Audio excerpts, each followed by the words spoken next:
call the committee to order of the Agriculture, Nutrition, and Forestry Committee. We first want to welcome the witnesses we will be hearing from, Deputy Undersecretary Montano Green, Mr. Pittman, and Dr. Ortega. We thank you all for being here today, and we, of course, in a few minutes will hear from our colleagues who have been playing leadership roles on this issue who are not on the committee. And then as we move through today, we will, of course, hear from colleagues on the committee who have important legislation as well. Agriculture is crucial to our American way of life. That's what we know. And I always say that we don't have an economy unless somebody makes something and somebody grows something. That's how we have an economy in the United States. Our food industry and agriculture support more than 21 million jobs, contributing roughly $1.2 trillion to the American economy and providing a safe and affordable food supply. Also, we know food security is national security. That's the message I shared in 2013 when I held a hearing in this committee to review the purchase of Smithfield Foods by a Chinese company. It was the largest purchase of a U.S. company and the first purchase of a major U.S. food and agriculture company by a Chinese firm. After that hearing, I worked with Senator Grassley to introduce the Food Security as National Security Act to help ensure that acquisitions of U.S. food and agriculture companies receive proper scrutiny. It gives USDA and FDA officials permanent representation on the Committee on Foreign Investment in the United States, and we will certainly hear more about CFIUS today. And it adds new criteria to consider impacts to the U.S. food systems. Since that time, other major U.S. food and agriculture companies have been bought by foreign companies. American farmers and families have raised many questions, from the economic impacts of foreign purchases in our food supply chain to how we can protect agriculture innovation and research spurred by U.S. investment and more. The American people deserve careful consideration of how foreign investment will affect the future of our farms, ranches, and agricultural economy. Today, we are having a conversation and a fact-finding session about foreign investment in U.S. agricultural land. This discussion is not new. Then Congressman Grassley, and I see he's not here yet, so please let him know I gave him several shout-outs today, Senator Ernst. But Congressman Grassley helped author the Agriculture Foreign Investment Disclosure Act of 1978 in an attempt to understand the full picture of foreign ownership of U.S. farmland. That was nearly 5 decades ago. Thanks to the database established under that law, we know that foreign investors today hold an interest in nearly 40 million acres of American farm and forest land, which represents just over 3% of all privately held agricultural land in the U.S. While this is a small fraction of overall agricultural land, foreign ownership has increased 66% since 2010, nearly 2 million acres per year. The largest foreign stakeholders in American farmland remain countries like Canada, the United Kingdom, and those in Europe, while Chinese ownership is less than 1% of all foreign-held farmland up to this point. We have heard some real concerns about foreign ownership and that it may be undercounted and that the American government lacks the proper oversight tools to see the whole picture. It's also important to consider what impacts foreign investment can have on U.S. farmers and consumers. I was pleased to partner with Senator Ernst to introduce a bipartisan bill earlier this year, the Farmland Act, which is aimed at improving the reporting process and providing new resources for USDA, and a number of other members as well have introduced important bills on this topic. In July, the Senate adopted an amendment on this issue authored by Senators Tester and Rounds to the National Defense Authorization Act. I'm glad that the idea of adding USDA to CFIUS that Senator Grassley and I first proposed was included in this amendment. The leadership of Senators Tester and Rounds on these issues has been critical. We're glad to hear from them today, and also glad to hear from 2 other leaders, not on our committee, Senator Baldwin and Langford, who will be sharing information as well.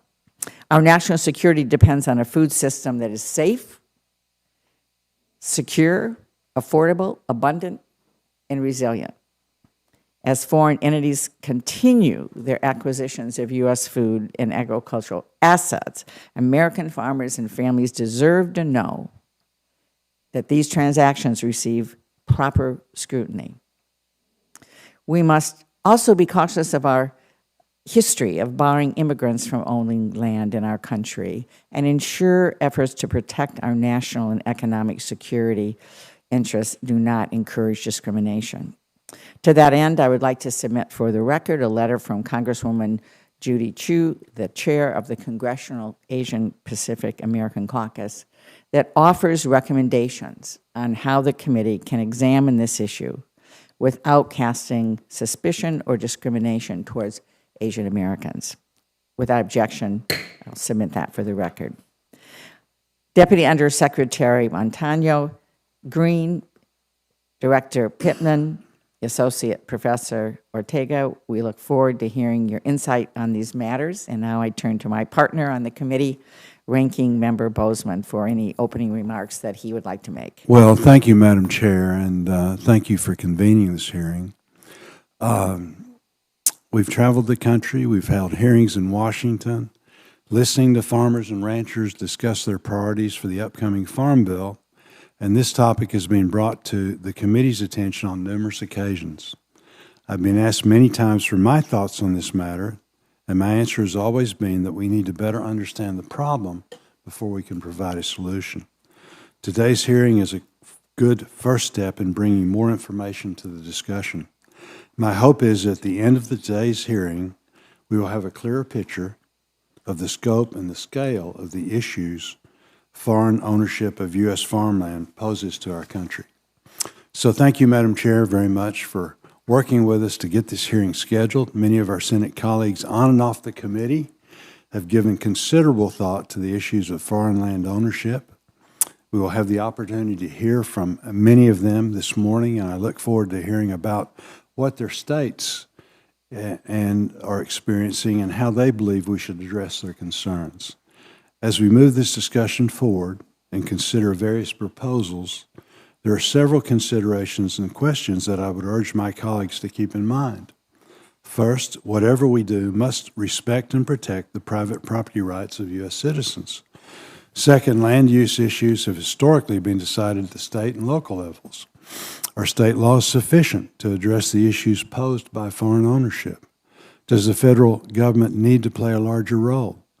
If the federal government does get more deeply involved, what are the impacts of increased regulation on asset values and liquidity that may hinder investment in agriculture in rural America? Finally, let's not forget that there are other parties aside from foreign operators that have made significant investments to acquire Americans' farmland, pasture land, and forests that are not the subject of this hearing. Yet these purchases also impact farmers and ranchers' ability to compete for land access, and they impact the nation's food and energy security. There's more work to be done, and I look forward to future efforts by this committee to explore the overall ownership of U.S. agricultural land and how it affects rural communities and economies across the country. In conclusion, I would like to join Senator Stabenow in welcoming four guests to the Agricultural Committee. Like several members on this committee, our esteemed colleagues, Senator Tester, Rounds, Baldwin, and Lankford, have each introduced thoughtful legislative proposals, and I'm grateful for their engagement. I look forward to working with each of you as we move forward, and thanks again, Madam Chair, for again working so that we can make this possible. I look forward to the discussion. Well, thank you so much, and thanks for working closely on this hearing together. Senator Baldwin, we have four people, four senators we invited. I guess you're speaking for all of them, so we have the most powerful person here. Senator Baldwin from Wisconsin, as we know, our great colleague who's very involved in leadership in this, and we really appreciate your sharing your thoughts today. Thank you, Chair Stabenow and Ranking Member Bozeman. Good morning to all the committee members. And thank you for convening this hearing on a very important issue of foreign ownership of U.S. farmland. In Wisconsin, the agriculture industry is a major economic driver, contributing more than $104 billion annually to our state's economy. The industry supports hundreds of thousands of jobs, especially in our rural communities, giving us the acclaimed name America's Dairyland. Our robust agriculture industry also helps keep our country safe, as food security is national security. But our foreign competitors realize this also. When foreign investors own American farmland and agricultural processing capacity, it can put our country and domestic food supply and local communities at risk. And right now, we don't know the full extent of the risk at hand. Outdated reporting systems and a lack of auditing at both a state and federal level leave us with incomplete information and many questions. That's why I appreciate the opportunity to highlight for the committee the alarming gap in comprehensive data on foreign ownership of agricultural land across the country. Senator Grassley has long led on this issue, and I was proud to work with him to introduce and pass our Farmland Security Act last Congress. This legislation that we were able to include in the omnibus last year. The Farmland Security Act of 2022 requires the Department of Agriculture to transition away from their outdated filing system to an online form and create a disaggregated public-facing database of filings and for supporting national security and food security research. Under our 2022 law, the USDA must also report to Congress on the impacts of foreign ownership of agricultural land on family farms, rural communities, and our domestic food supply. While passing our legislation was a step in the right direction, Congress can and must do more. And that's why I partnered once again with Senator Grassley to introduce the Farmland Security Act of 2023. Our new legislation would go even further in addressing foreign activity in our domestic agriculture marketplace. As this committee works to write the next farm bill, I urge you to include this bipartisan bill in the final version. The Farmland Security Act of 2023 would give USDA additional tools to address and penalize shell corporations who fail to comply with our nation's foreign ownership laws. It requires annual auditing of foreign ownership filings to ensure that we have the whole picture of our food security and or national security risks.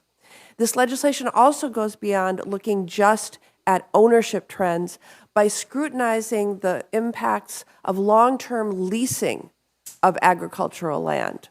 And importantly, the Farmland Security Act of 2023 requires USDA to take a closer look into foreign ownership of our agricultural production capacity.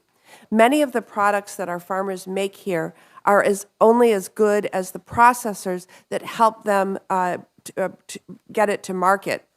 And we need to get a look under the hood of the entire supply chain in order to ensure that it is resilient and capable of preventing any malign foreign influence.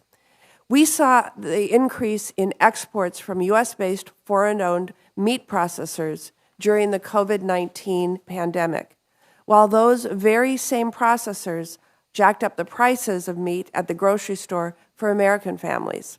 That market disruption illuminated the larger trend that we are not in total control of in our domestic agricultural supply chain.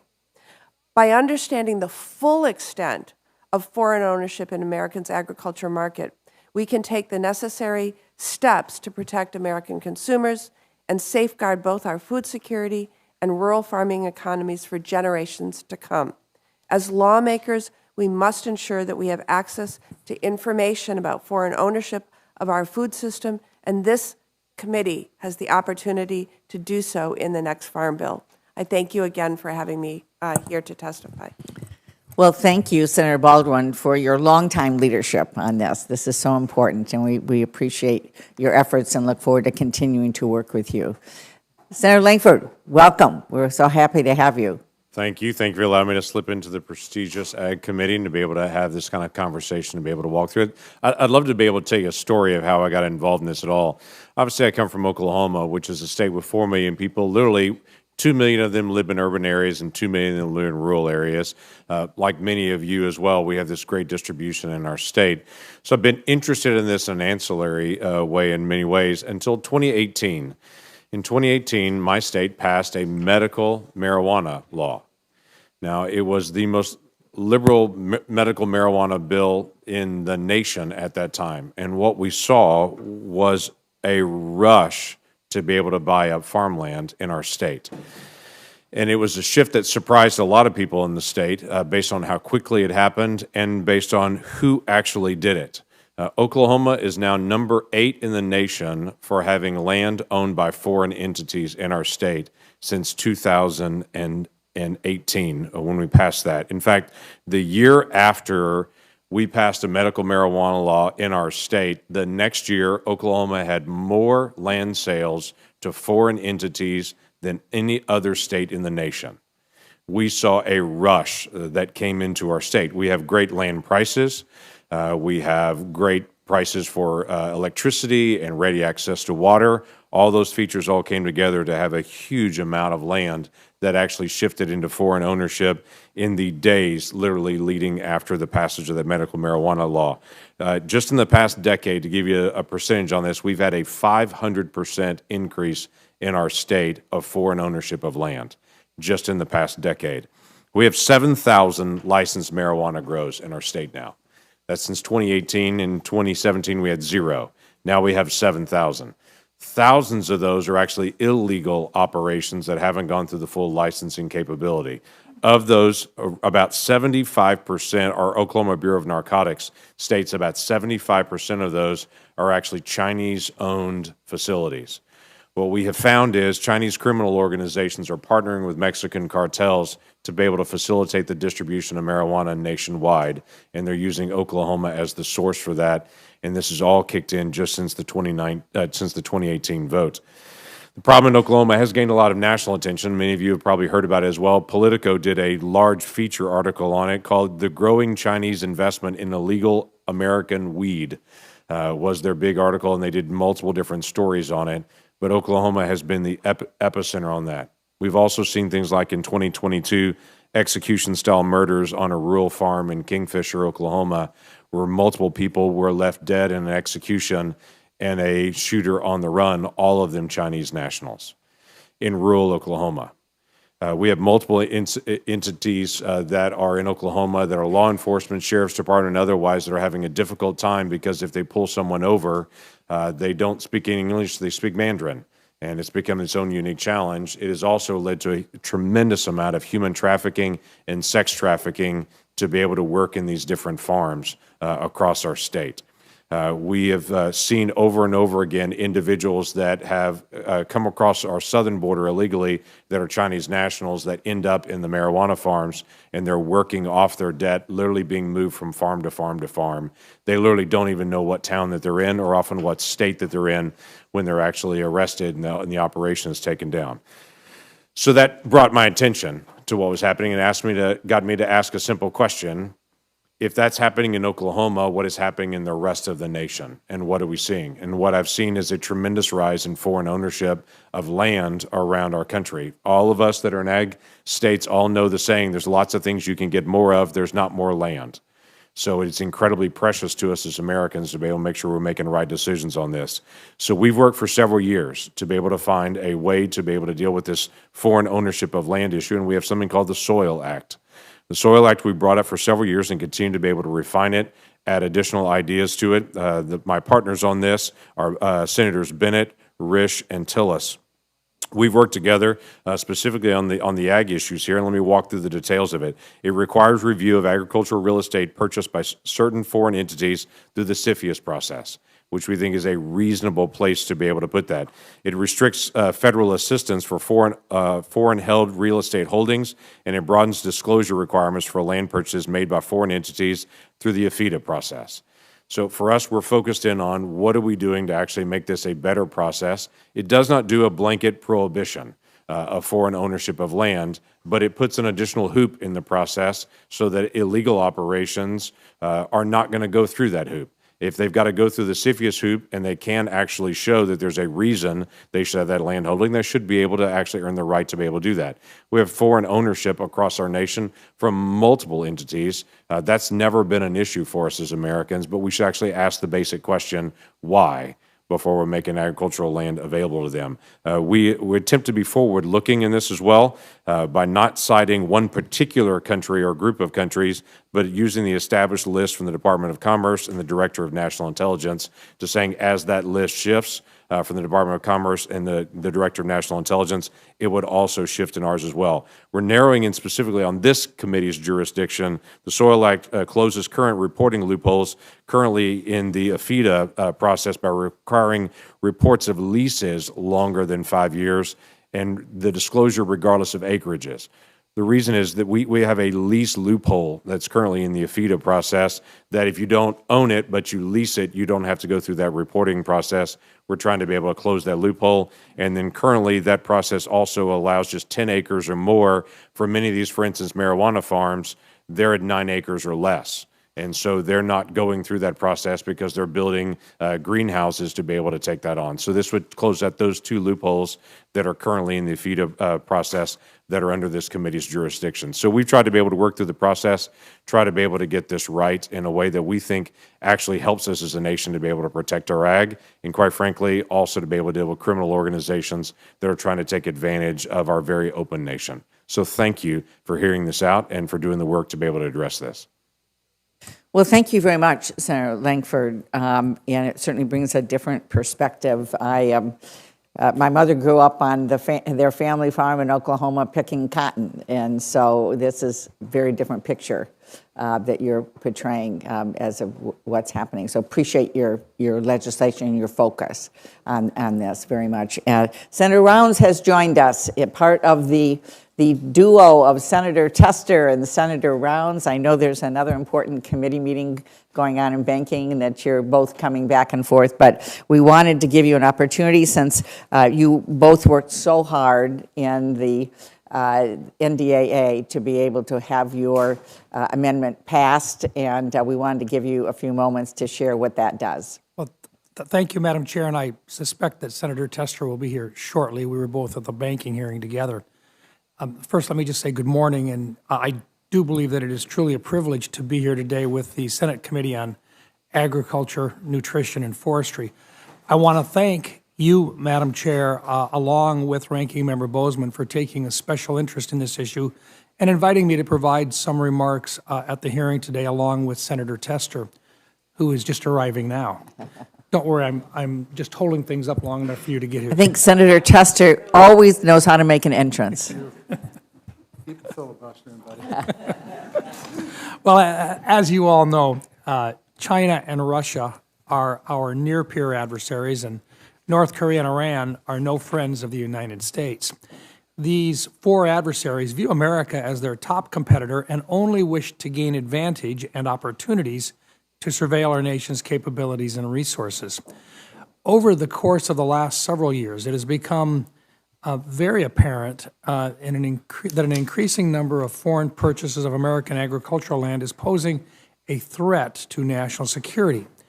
After listening to the concerns of American producers, Senator Tester and I introduced the Promoting Agriculture Safeguards and Security, or PASS Act, to ban China, Russia, North Korea, and Iran from purchasing American farmland or ag businesses. Key portions of this legislation were included in Amendment number 813 to the Senate-passed National Defense Authorization Act. It's now referred to as Section 1086. Section 1086 would strengthen our national security while still providing access and opportunity for our foreign partners. Foreign investment in the U.S. real estate and farmland presents many economic opportunities, but in some cases can present significant consequences to our national security, trade, and food security. While Chinese entities currently hold slightly less than 1% of all foreign-held acres in the United States, the volume of their holdings have surged exponentially over the last 13 years. from roughly 13,000 acres to over 352,000 acres. And foreign ownership and investment in the United States agricultural land nearly doubled. In recent years, our country has seen firsthand attempts by our near-peer competitors to acquire land adjacent to our military bases. In 2020, a Chinese-linked company planned to build a wind energy farm project near Del Rio, Texas, only miles away from Laughlin Air Force Base, where U.S. pilots are trained. In 2022, a Chinese-linked company attempted to build a corn milling plant on farmland near a sensitive Air Force base outside Grand Forks, North Dakota. Treasury later determined that they did not have the proper jurisdiction to act in this case, which demonstrates the need for this section to become law. The legislation, as included in the Senate-passed version of the NDAA, would require the Committee on Foreign Investment in the United States, or CFIUS, to prohibit China, Russia, North Korea, and Iran from purchasing agricultural land and agricultural businesses in the United States and make reforms to the CFIUS process to improve our country's ability to protect our national security. However, this legislation would also allow the President of the United States to waive the requirement prohibiting a purchase by one of these four countries. This decision would be made on a case-by-case basis if it is deemed that doing so is in the national security interest of the United States and would require a report to Congress by the President. It also adds the Secretary of Ag as an ex officio member of CFIUS, giving them the ability to consult on all cases if they so choose.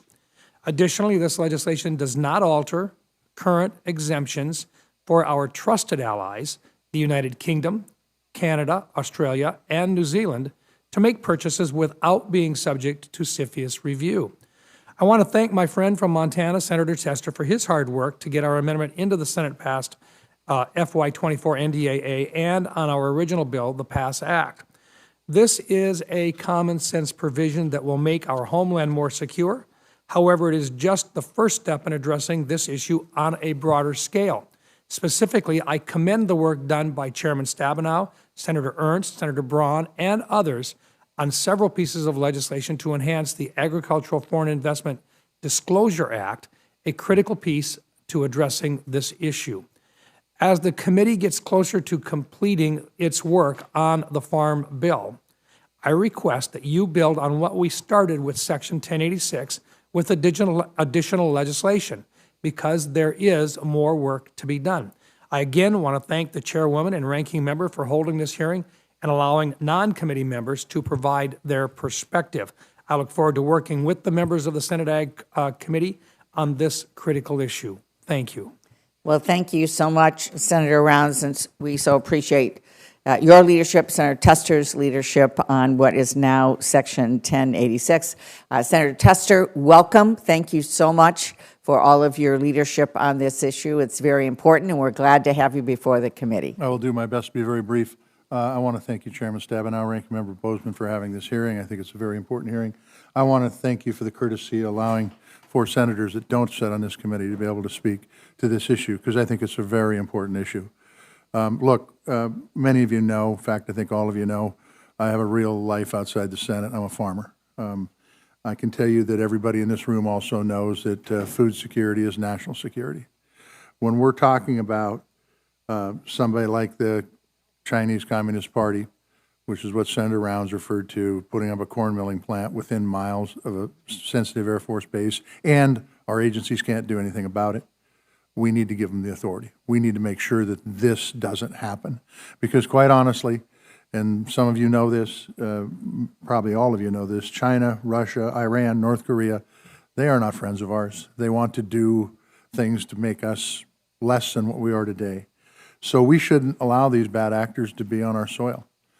Honestly, the fact is that if they're there to have impacts on our food supply, that's bad business.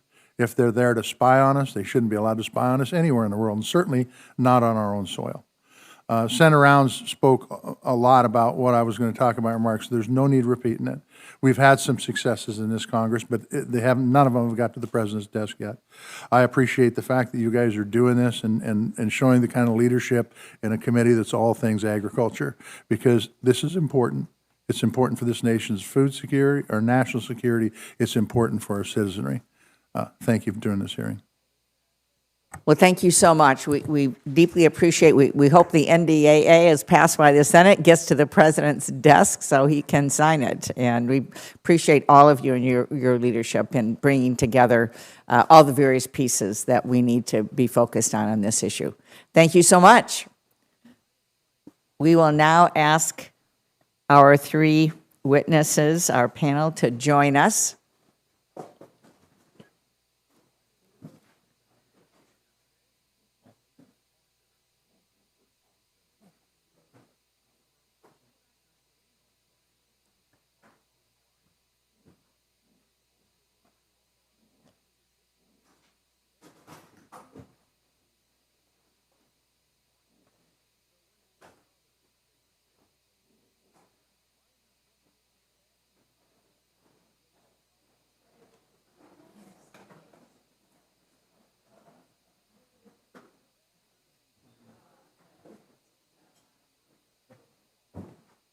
You're welcome to join us at the table. Thank you so much.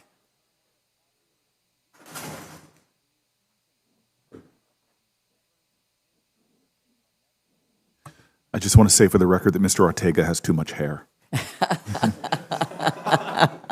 I feel like For the record, we will indicate that Senator Booker is deeply concerned. I think it is a personal attack. Yeah.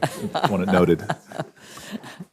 All right, well, good morning. Let me introduce our three witnesses and then ask each of you to make some comments.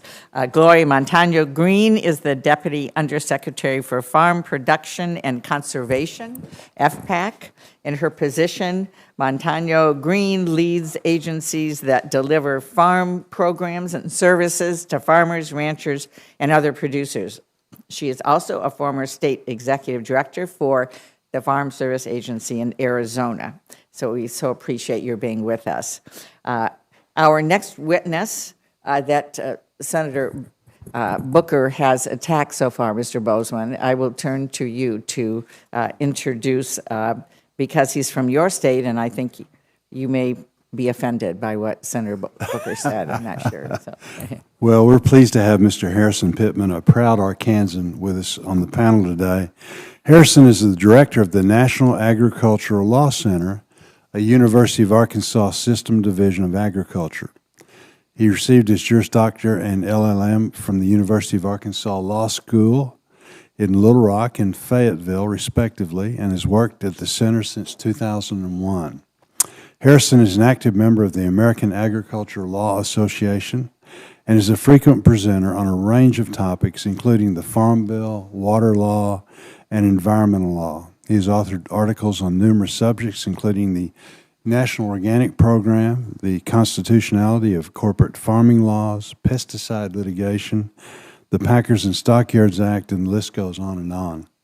Many food, environment, and agriculture stakeholders depend on Harrison and his team to work to provide accessible, dependable, and objective legal analysis. So we're all proud of the work that they do. Thank you, Harrison, for taking the time to be with us, and a special thanks to the rest of the panel for your willingness to be with us today. Thank you so much. And Senator Booker, I misheard you. You were actually attacking my witness from Michigan State University. So I just want to say, although I see two people Harrison's that got have wonderful plenty of heads hair, of too. hair. So yes. So, but I'm so pleased that Dr. David Ortega, a food and agricultural economist and professor at Michigan State University, is with us today. Welcome. His research focuses on understanding consumer, producer, and agribusiness decision-making to better inform food policy. Dr. Ortega has vast experience studying food systems in various developing and emerging countries, and we are so pleased Dr. Ortega, that you are with us this morning. So let me turn first to Deputy Undersecretary Montano Green. We would ask for 5 minutes, and then anything further you would like to submit for the record. Good morning. Good morning. Chairwoman Stabenow, Ranking Member Bozeman, and members of the committee, thank you for the opportunity to come before you today to discuss the Agricultural Foreign Investment Disclosure Act of 1978, often called AFIDA. It's an honor to serve as Deputy Undersecretary for Farm Production and Conservation, which we regularly call FPAC. It's rewarding work. It's the one mission area at USDA that houses all the producer-facing agencies. Every day, I get to work with 4 agencies across the country. It's Farm Service Agency, the Risk Management Agency, Natural Resources Conservation Service, and the FPAC Business Center to provide farmers, ranchers, and forest landowners support, be it through farm loans, disaster programs, safety net, risk management, conservation programs, and other items that they might be facing. It's an honor, a privilege, and a great responsibility to work alongside more than 20,000 public servants across more than 2,900 offices that support our producers. FPAC is also the mission area that houses the filing of AFIDA. I want to take a moment to be able to recognize this mighty AFIDA team. FPAC's economic and policy analysis staff, who work on AFIDA, and are working hard to improve outreach and filing information to ensure they're getting the best information possible. Any foreign person who buys, sells, or holds a direct or indirect interest in U.S. agricultural land must report their holdings and transactions to USDA through the AFIDA report, also known as FSA Form 153. Leaseholds of 10 years or more on agricultural land, often involving wind turbine and solar panel interests, must also submit a report to USDA. AFIDA is self-reporting. Currently, the AFIDA reporting system uses a paper-based approach to data collection. We currently have no way to identify the geographic location of AFIDA filings, more specifically than the country level. The process to report and track foreign-owned agricultural land is complex. There is not currently a system at the national, state, or local level that tracks deeds or leases, and there is no automated reporting mechanism to aggregate information and contribute to the disclosure report. Any system for tracking land purchases and owners would be complicated, expensive, and create a potential risk to producer privacy, the price of agricultural land, and individual American seller interests. There are more than 3,000 county clerks and recorders' offices, or their equivalent, more than 50 state systems, and more than 500 sovereign tribal nations processing and tracking of land ownership and land transfer. This is a patchwork to track and report foreign and owned agricultural land is challenging. As Congress considers the issues around the ownership of agricultural land, it'll be essential for them to consider a system that balances these issues and is workable for USDA, for producers, for landowners, and for local government. In addition to the complicated patchwork system, USDA is under-resourced, and the staff have limited authorities that are less expansive in scope than those outside of USDA may recognize. We are doing our best. We're working to stretch our resources and making improvements. We have added additional staff. We're working to update the FSA 153 form. We anticipate that the revised form will ask questions that will help us address the impact of foreign ownership on U.S. agricultural land. I want to recognize that in Section 773 of the Consolidated Appropriation Act of 2023, Congress did direct USDA to modernize the AFIDA reporting system within 3 years via an online electronic filing portal linked to a queryable. USDA was not provided funding to implement these requirements. To move forward with the Section 773 language, in the absence of funding, the Department has taken several low-cost steps. In early June of 2023, USDA posted Excel spreadsheets for each year from 2011 to 2021 with the detailed data underlying the annual report to Congress. This is what could be done with the funding we received. While there are challenges to the current reporting system, we understand the task. We agree that there are incredibly important issues and look forward to working with Congress to address them. Thank you for the invitation and the time today. Thank you very much. We really appreciate your being here today. Mr. Pittman, welcome. Chairwoman Stabenow, Ranking Member Bozeman, and members of the committee, thank you for the opportunity to move that down a little bit, to be here with you today and testify as part of this hearing on foreign ownership of U.S. agriculture. As you all know, this is an issue of great national significance, and it's one that has garnered significant attention throughout the country. And in our experience, it's been with stakeholder groups all throughout the ag industry and then those that aren't traditionally involved in ag issues. My opening remarks will focus on the National Agricultural Law Center, our role with this, and kind of an overview of what's happening at the state and federal level. Very quickly about the National Agricultural Law Center. In 1987, Congress established the center to be an objective, neutral, nonpartisan source of agricultural and food law research and information for the nation's agricultural community. We operate in partnership with the USDA Agricultural Research Service, National Agricultural Library, and as the ranking member mentioned, we are a standalone unit of the University of Arkansas System Division of Agriculture.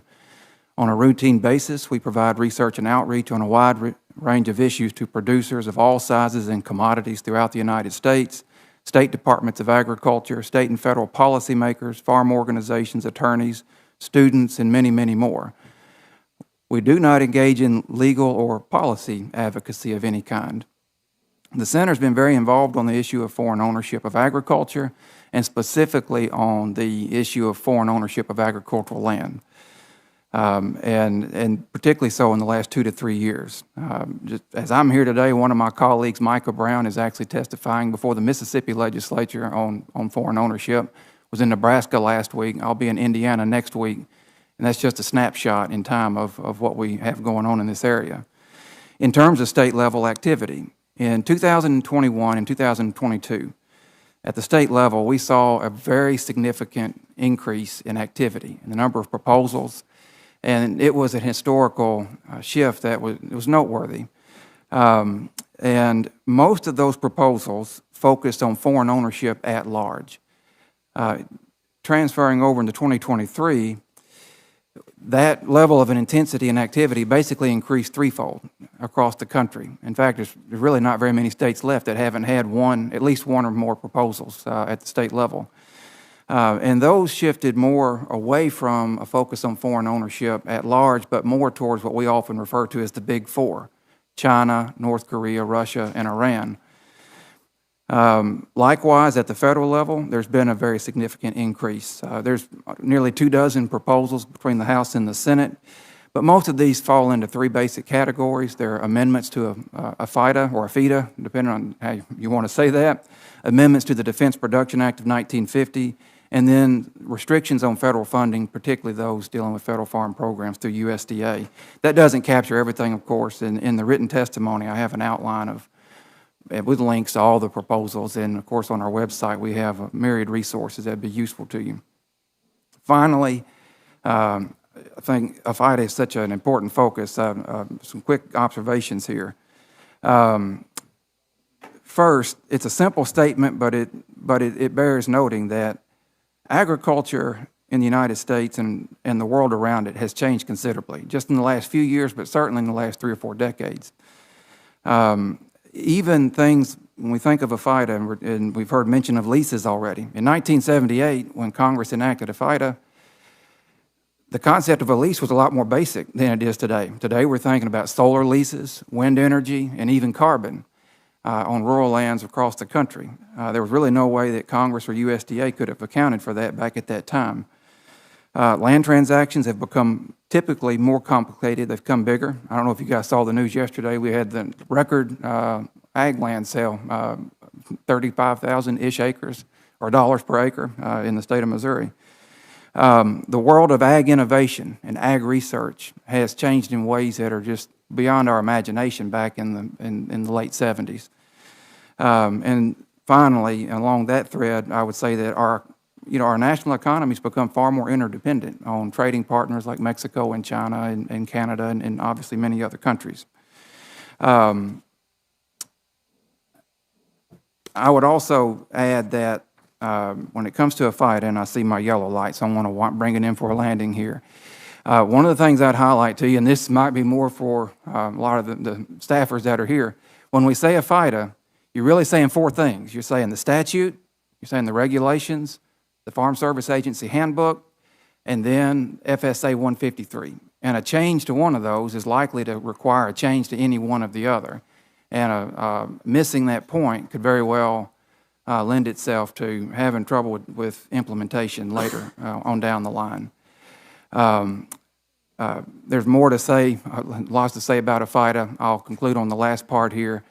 When you look at how it's implemented today in 2023, if you really want to nerd out on it, which I encourage, the most formative time period to where we are today is between December 1978 and August of 1979. That's when Congress passed the FIDA and provided agency authority to USDA. So most of the implementation has occurred through rulemaking. And that's when most of the activity occurred that really leads to the implementation that's today. So going back to that original thought about how much things have changed, put yourself in the shoes of somebody in 1978 and 79, and then having hindsight today to look back on that. And then if you think a fight is easy, you probably haven't spent enough time with it. If you think it's hard, it's probably harder than you think. The devil's in the details, and I'll conclude there. More than happy to answer questions today and in the future for this and other issues that come up. Thank you for your time. Well, thank you so much. It is complicated, and we appreciate you being involved and giving us input as we work through it. Dr. Ortega, welcome. We're so glad you're here. Thank you, Chairwoman. Chairwoman Stabenow, Ranking Member Bozeman, and members of the committee, thank you for the invitation to be here today. The U.S. has nearly 1.3 billion acres of privately held agricultural land, of which around 40 million were foreign-owned in 2021, a 50% rise from 2011. Currently, 3.1% of American agricultural land is foreign-owned. Contrary to popular belief, foreign governments don't typically own this land. Most is owned by Canadian interests, with significant holdings from entities in Europe. Holdings from China are under 1% of foreign-held agricultural land. These entities buy land for food production, energy, or as an investment due to its stable growth and returns. Most states have minimal foreign holdings, often concentrated regionally. In my home state of Michigan, most foreign-held agricultural land can be found in the Upper Peninsula. Foreign investments in these lands can be a source of economic growth, employment, and job creation in local communities. One concern over foreign ownership of agricultural land stems in part from Lansing land prices and the potential for foreign demand to price farmers out of the market. However, there is no clear evidence that foreign ownership is causing U.S. farmland prices to rise. Under current U.S. federal law, there is no limitation to foreign entities acquiring agricultural land. However, several states have some type of restriction on foreign ownership. Some proposals, as we have heard today, have suggested even broader restrictions. Given the potential for some of these proposals to have unintended consequences, careful consideration is needed to understand their impact on the broader U.S. agri-food system. Analysis of land values in states with varying restrictions and those without does not show a clear pattern. In fact, some results even contradict expectations that these bans would dampen land value increases. AFIDA mandates foreign entities to report transactions of foreign lands to the U.S. Department of Agriculture. Enforcement of reporting requirements have been inconsistent and at times lax. This has been attributed to low staffing levels in the agency. Considering the rise in foreign holdings over the past decade, this is very problematic. How many foreign agricultural land acquisitions have gone unreported, and by whom? Failure to address these questions limits our ability to draw meaningful conclusions from any economic analysis on the impact of these purchases, among other concerns. Chinese ownership of U.S. agricultural land has garnered attention due to high-profile acquisitions and rising Sino-American tensions. Last year, the Fufeng Group's land acquisition near the Air Force Base in North Dakota became controversial. A subsequent corn mill project, which promised significant economic benefits to the region, was canceled due to national security concerns. The Chinese government doesn't directly own any U.S. agricultural land. Chinese entities own less than 1% of the 3% of foreign-held agricultural land. This represents 0.03% of all U.S. agricultural land and less than many other countries, including Portugal and Luxembourg. Over 80% of the Chinese-owned land belongs to Smithfield Foods and a billionaire investor. China's foreign investment strategy has shifted from the early 2000s to now include the acquisition of agribusinesses like Smithfield Foods. Issues over consolidation, further business acquisitions, and concerns surrounding intellectual property and the agri-food sector need to be carefully monitored and evaluated. Food security concerns naturally arise when discussing foreign ownership of American farmland. The U.S. is not only self-sufficient in basic food production, but we also provide food for many across the globe. We are the breadbasket of the world. Food insecurity arises in our country not because of production deficits, but because of issues of affordability and accessibility. I will conclude by noting that American farmland is a critically valuable and finite resource. While in my view, the foreign acquisition of U.S. agricultural land by foreign entities doesn't threaten our ability to produce food, it does raise specific and sometimes local concerns. It's vital that any legislative and regulatory response be evidence-based, consider the broader agri-food landscape, and aim to strike a balance between safeguarding our national interest and security and promoting economic growth and opportunity. Thank you again for the opportunity to testify, and I look forward to your questions. Well, thank you so much. We very much appreciate your being here today, and we will start with questions. Deputy Undersecretary Montano Green, your testimony highlights really the complexity, I think all of yours did, the complexity and challenges in monitoring land ownership with limited resources. The Farmland Act I introduced with Senator Ernst would expand the scope of CFIUS to include reviews of farmland purchases over a certain size, 320 acres or $5 million, and from certain countries. We know it's important that we have proper oversight, but we also know we have, as you've indicated, limited resources right now. So what changes might be needed to the Agriculture Foreign Investment Disclosure Act process to focus our resources on the real potential threats to U.S. food security?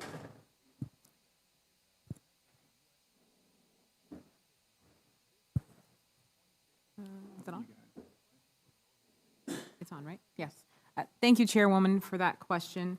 As you laid out, this is a very complex process now. It's laid out by the individuals with me. So first, maybe I'll approach the conversation about CFIUS. I want to start by saying it's not in my purview at FPAC. It's at USDA under the Office of Homeland Security. As you recognize, USDA is not a committee member, nor are we an ex officio member. And there has been conversations of the role USDA has. USDA was definitely, when we're called upon information, FPAC will provide that information moving forward.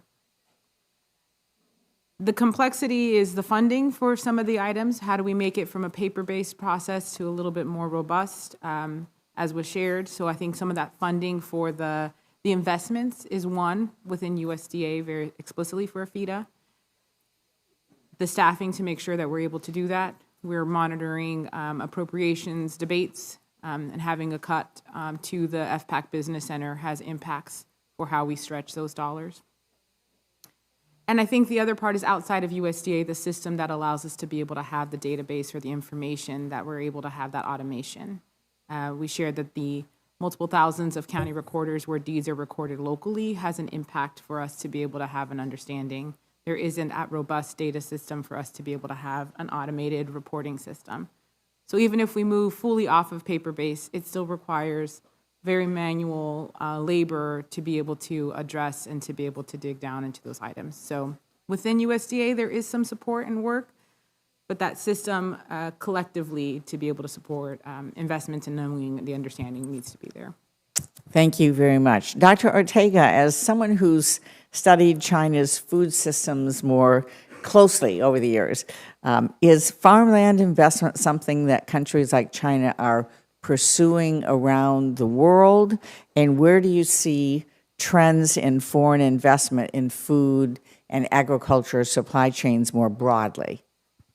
Thanks, Chairwoman, for the question. When it comes to China's foreign investment strategy in agriculture, it's important to understand that it's really driven by their desire to be self-sufficient. They have 20% of the world's population, but less than 10% of their land is arable. It's a big country, but a lot of it is mountainous terrain. And they are buying farmland across the world. We're seeing investments in farmland in places in sub-Saharan Africa, Southeast Asia, Eastern Europe, as well as Russia. But by and large, China's foreign investments in farmland have bypassed North America. They're really looking at acquiring agribusinesses like Smithfield. We saw ChemChina's takeover of Syngenta. And this is to exert more control over their import food supply chain. And I do foresee there being additional investments in this regard. But when it comes to actual American farmland, it's not something that I would consider as part of their current foreign investment strategy in agriculture.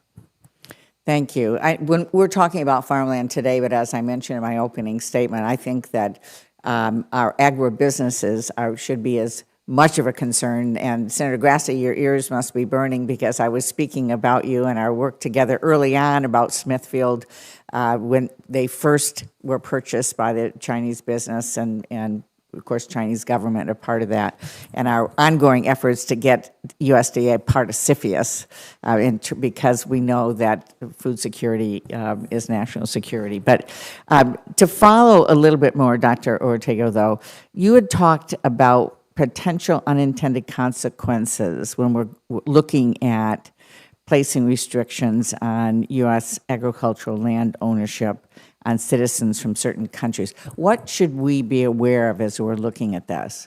Yeah, thanks for the question, Chairwoman. This could really take many forms. There could be retaliation from other countries. It's important to note that the U.S. is one of the top investors in foreign agricultural land across the world. From 2000 to 2016, U.S. entities were involved in many agricultural land deals, amounting to more than 8 million acres worldwide in places like South America, Brazil, Argentina, also in Eastern Europe. And so there could be some retaliation that would affect American interests abroad. There are also trade implications. For example, China is their largest export market for U.S. agricultural and food products. We export a lot of our grain, our soybeans, our corn to China, as well as more consumer-oriented products like beef and pork. And in my view, it would be far easier for China to find new sources of these products than it would be for American farmers to find new export markets. So I think it's important to also be aware of potential trade impacts from some of these measures that could happen. Thank you very much. Senator Boozman. Thank you, Madam Chair. Mr. Pittman, based on your legal analysis, do you find AFITA as currently written sufficiently such that it captures pertinent foreign investments in U.S. agricultural land? You mentioned the problem with it being written in the 1970s. Here we are now.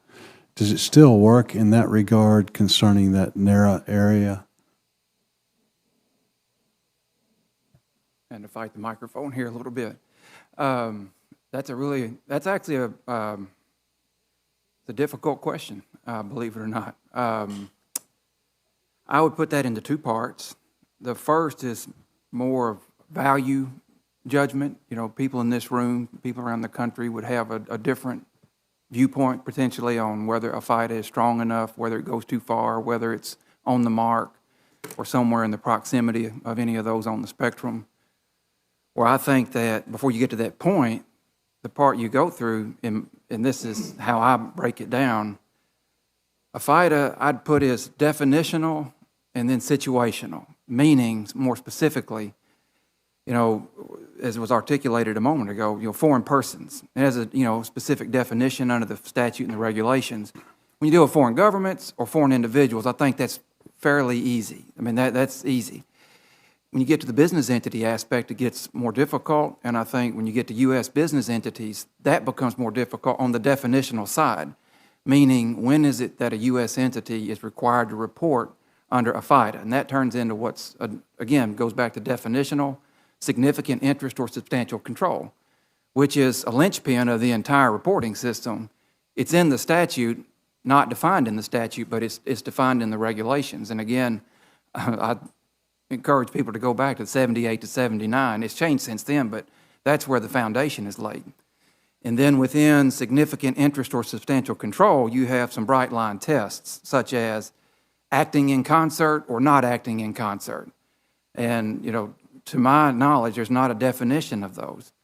And so going back to that part about the foreign persons and that U.S. entity example, it's not, what I would say is that the way that the rules are set up, when you kind of stretch them out on the table, a U.S. entity will report up to 3 tiers, T-I-E-R-S, tiers of ownership. And then it turns back into situational, meaning once that occurs, then the secretary is given the authority, discretion, to then go ask for more information about foreign persons that are below that 3rd tier. And when that information comes in, it goes back to situational again, where they can ask for some more information. And so depending on, come full circle, on what your value judgment is on that, and we heard a lot about, resources being limited. I don't have any firsthand knowledge of it, but my guess is that USDA is not able to routinely go back and exercise on that situational side of going back and, potentially what I would just call the Garden of Eden on ownership in an entity. And so that's how I would analyze it. That's how I'd encourage people to look at it, and then, inform on that, and of course, they'd have their own viewpoint on what that would be.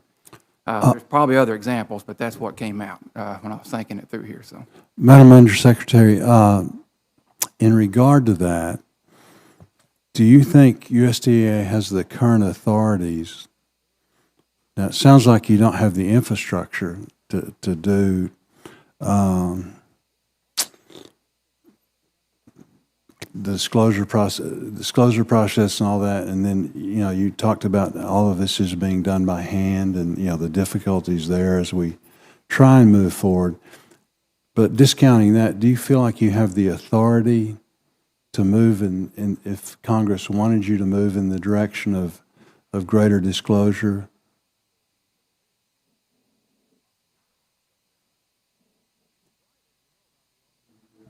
Oh, there it is, sorry. Thank you for that, Senator.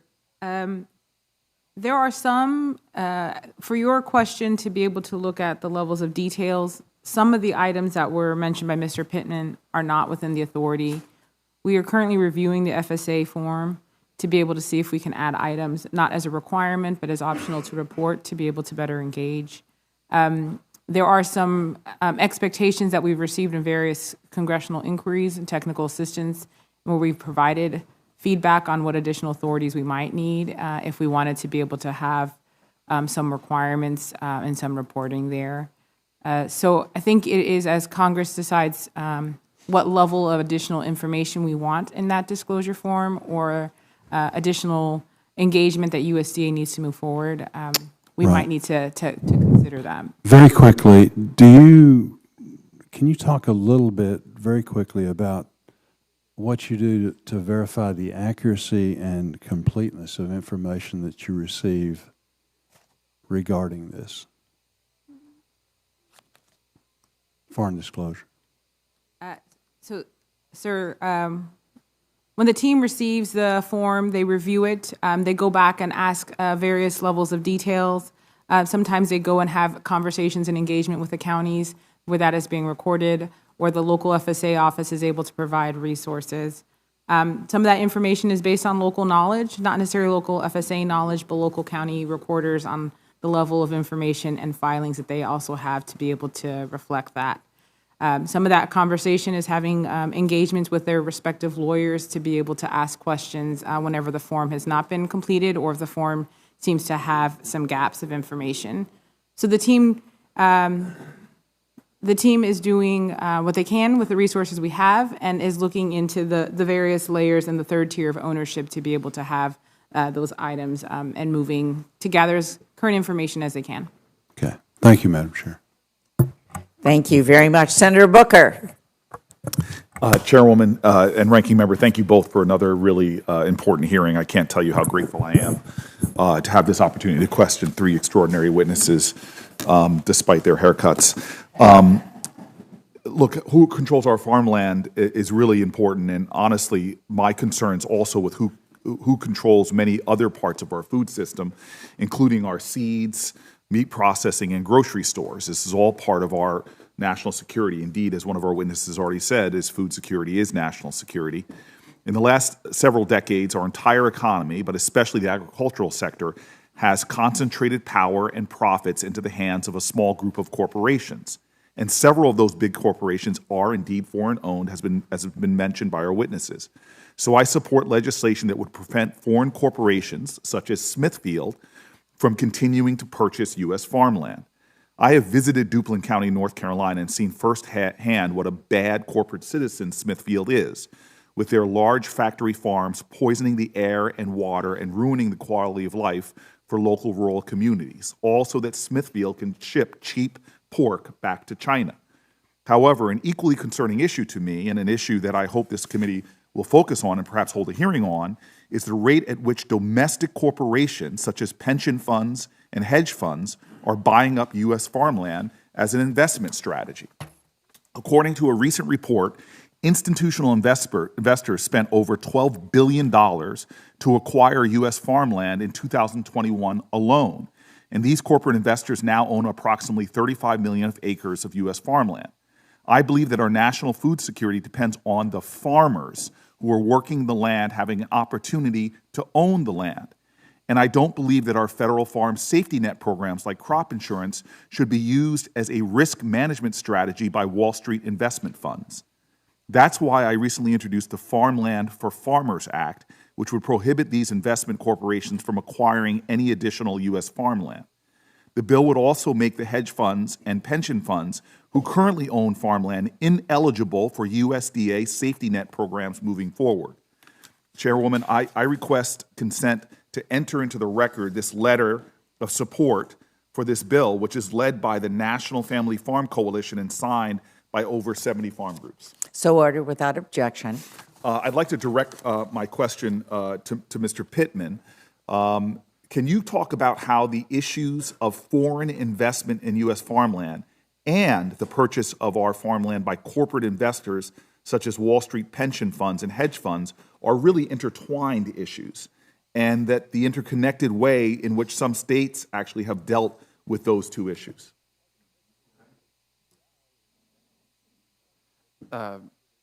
So, going in reverse chronological order, the way the states have handled that would be, on the one hand, corporate farming laws. They're sometimes referred to as anti-corporate farming laws. They've been historically predominant in the Midwestern states, but in other places too.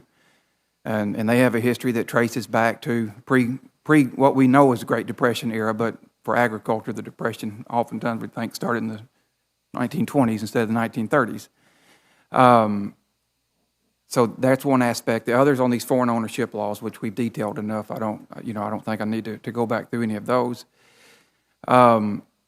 Historically, in the public record, I mentioned in my opening remarks how the ag industry's changed a lot. So obviously the transactions, the nature, the scope has evolved considerably. But on the corporate farming law side, a lot of these laws that go back, as I mentioned, out of North Dakota, 1920s on forward, and they were challenged under the different theories of the Constitution, or the constitutionality was challenged a handful of times, made their way to the United States Supreme Court, and the constitutionality was always upheld.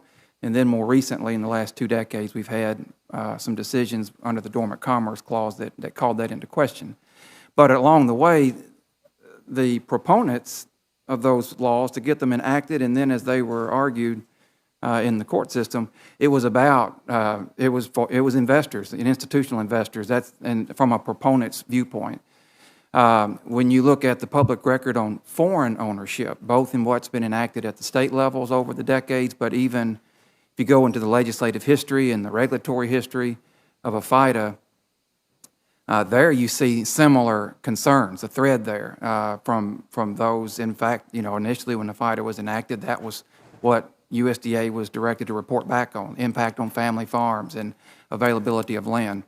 And then in my own firsthand experience, I do hear those concerns raised. Of course, that's not to say I don't hear competing viewpoints, but about that, that this broader question of ownership, whether it be institutional and or foreign, that it basically, as someone, as we all know, when someone said earlier, not making any more land, that it becomes more difficult to compete to purchase land. And then the final thing, which I have to reflect on this a little bit more, but, there's, by my notion, there's 10 states that have their corporate farming law and their foreign ownership law in the same statute. So at some level, they've been welded together over the years in that way. Yeah, thank you, sir, for that answer. I will maybe ask you to think about it in a question for the record as well as otherwise. I do appreciate the whole panel here. It's been extraordinary, as well as my colleagues beforehand. I'm hoping we can look more about corporate ownership. I've had some conversations with great colleagues across the aisle about it as well. And then finally, I just want to note for the record also that Mr. Pittman has an accent that is almost as awesome as a Jersey accent. Thank you. Well, thank you, Senator Booker, and thank you for raising really important issues. We need to broaden the scope as we're looking at all of this. This is very important. And Senator Grassley, we're going to turn to you next, and Senator Marshall technically was next, but is deferring to you. And I will say again, we have invoked your name and leadership multiple times today. It's been a pleasure to work with you on this issue ever since we raised great concerns about the original Smithfield purchase, and thank you for working with so many of us on both sides of the aisle on this issue. Senator Grassley. Well, thank you, Chairman and Ranking Member, for this very important hearing. And I don't know whether the figure of 100 million acres of farmland is going to be sold over the next 10 years, so this is a very timely hearing for you to have that. And you said you mentioned my name many times. I don't know whether you knew that I had an interest in this way back when I was a member of the House of Representatives and authored a piece of legislation, now law, in 1978 called the Agricultural Foreign Investment Disclosure Act. At that particular time, we didn't have any national records of foreign ownership of land, and this was required that the USDA keep track of this. Just last December, Senator Baldwin and I made improvements in that act with the Farmland Security Act, which was included in the Omnibus Appropriation Bill. The bill requires a report to Congress on these investments and to publish a prior year disclosure on an interactive and public USA data system. So that brings me to Mrs. Green. If you have taken steps to implement the changes included in the Farmland Security Act, and what have those steps been? Thank you, Senator, and thank you for your leadership on this issue. Section 773 of the Consolidated Appropriation Act did designate that USDA needed to modernize the APHIDA reporting system within 3 years and make it an online system accessible and queryable. We did not receive any funding to be able to implement that. So we looked at creating a cost-efficient one to move forward. This summer, around June, we uploaded an Excel file for 2011 to 2021, so those could be searchable and queryable on our website. Okay, thank you for that answer, and I hope that Congress realizes that we were reluctant or didn't put money into it, but maybe getting it authorized is the necessary first step. Most recently, Senator Baldwin and I have introduced a bill to bring additional transparency and oversight to the foreign investment in farmland. The Farmland Security Act of 2023 imposes a new financial penalty on foreign owners or shell companies who fail to report or misreport their acreage. So, Ms. Green, how does the USDA currently track shell companies, and do you have any data on how many foreign shell companies may own farmland?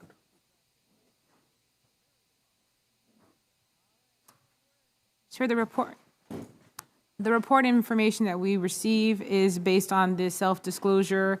So the level of reporting that we provide annually is the information and the data that we do have available. Okay. Do you think that the Department of Agriculture should have a permanent seat on the Committee on Foreign Investment in the United States, CFIUS as we call it? Thank you for that question, sir. I want to be able to state that it is not within my purview at FPAC regarding the decision for the department to serve on CFIUS. That would be in the purview of the Office of Homeland Security. But what I can say is to be able to repeat things that my boss has definitely shared, and most recently was at Monday's White House press briefing, that the Secretary was asked a very similar question on Monday, and he stated that he does support USDA having a more robust role on CFIUS. Okay. And then, Mr. Pittman, a lot of credit goes to my state of Iowa for having some of the best laws on the books when it comes to foreign land ownership. Because of these restrictions, Iowa does not have the issues that other states have had. In your research, have you encountered any state laws that could serve as an example for federal legislation that could be enacted?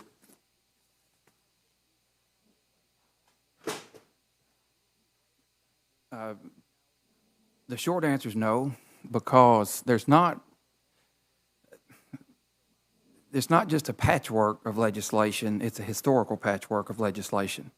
And so it's difficult to find one that would be a model. There are unique differences in Iowa to Missouri to Pennsylvania to South Carolina and on and on. Some of these laws were put into place, I think of Pennsylvania in particular, 1791 and 1818. They've been unamended ever since. It'd be hard to use that as a model law. And so we don't really have a lot of uniformity yet that would allow for something like that. It'd be hard to do. And, you know, and in that historical perspective, the reason so many of these laws are in the Midwest is that at one point that was the western boundaries of the United States. And so it just has a historical underpinning to it. And so they were enacted at a very different time. Many have been amended in some ways. Some have not been amended very much. It'd be hard to do. Okay, thank you. Thank you, Madam Chairman. Thank you very much. Senator Bennett. Thank you, Madam Chair, and thank you and the ranking member for holding this important discussion today. I really appreciate it. Colorado agriculture contributes $47 billion to the state's economy, with nearly 39,000 farms and ranches spread over 32 million acres. But my state ranks third in the nation in foreign-owned farm and ranch land, behind only Texas and Maine, which raises economic and national security challenges for us. This upward trend is incredibly concerning, not just for the sake of our vital land resources, but also for our precious water resources, which, as you know, in the West are tied to the land. Water has the same legal property rights as land. Sometimes it's often more important than land. So as we grapple with how to handle land resources, we should do the same for water.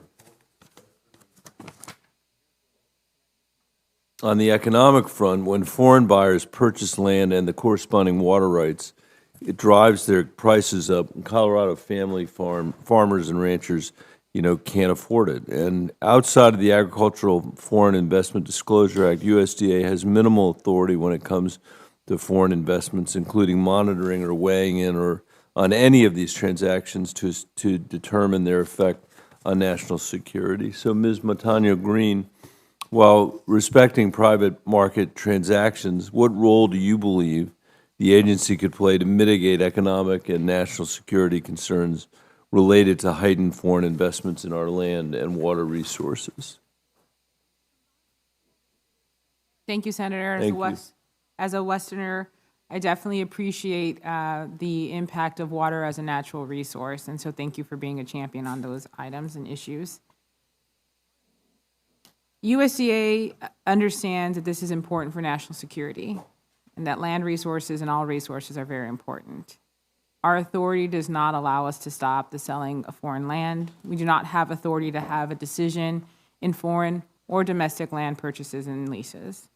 We are doing our job to be able to have the Foreign Land Disclosure Act. Questions have been asked about our role within CFIUS, and my understanding, although it's not in my purview, is that infrastructure that we've been talking about, that complication of having that way to better understand who is purchasing and who's moving is sometimes outside of the USDA role.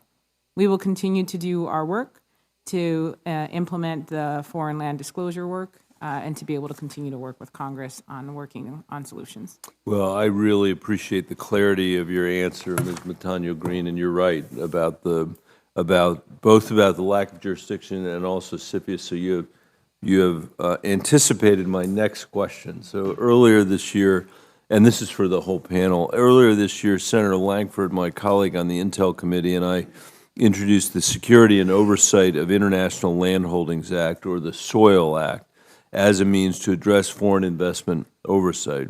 Our bill would not limit private agricultural land real estate transactions, a topic I understand worries some producers, but the bill would require CFIUS, the Committee on Foreign Investment in the United States, an important national security committee, to review agricultural land acquisition deals from countries with non-market economies, including China, Russia, Iran, North Korea, that pose a national security threat risk to the United States. It would also require the committee to consult the Secretary of Agriculture on such deals.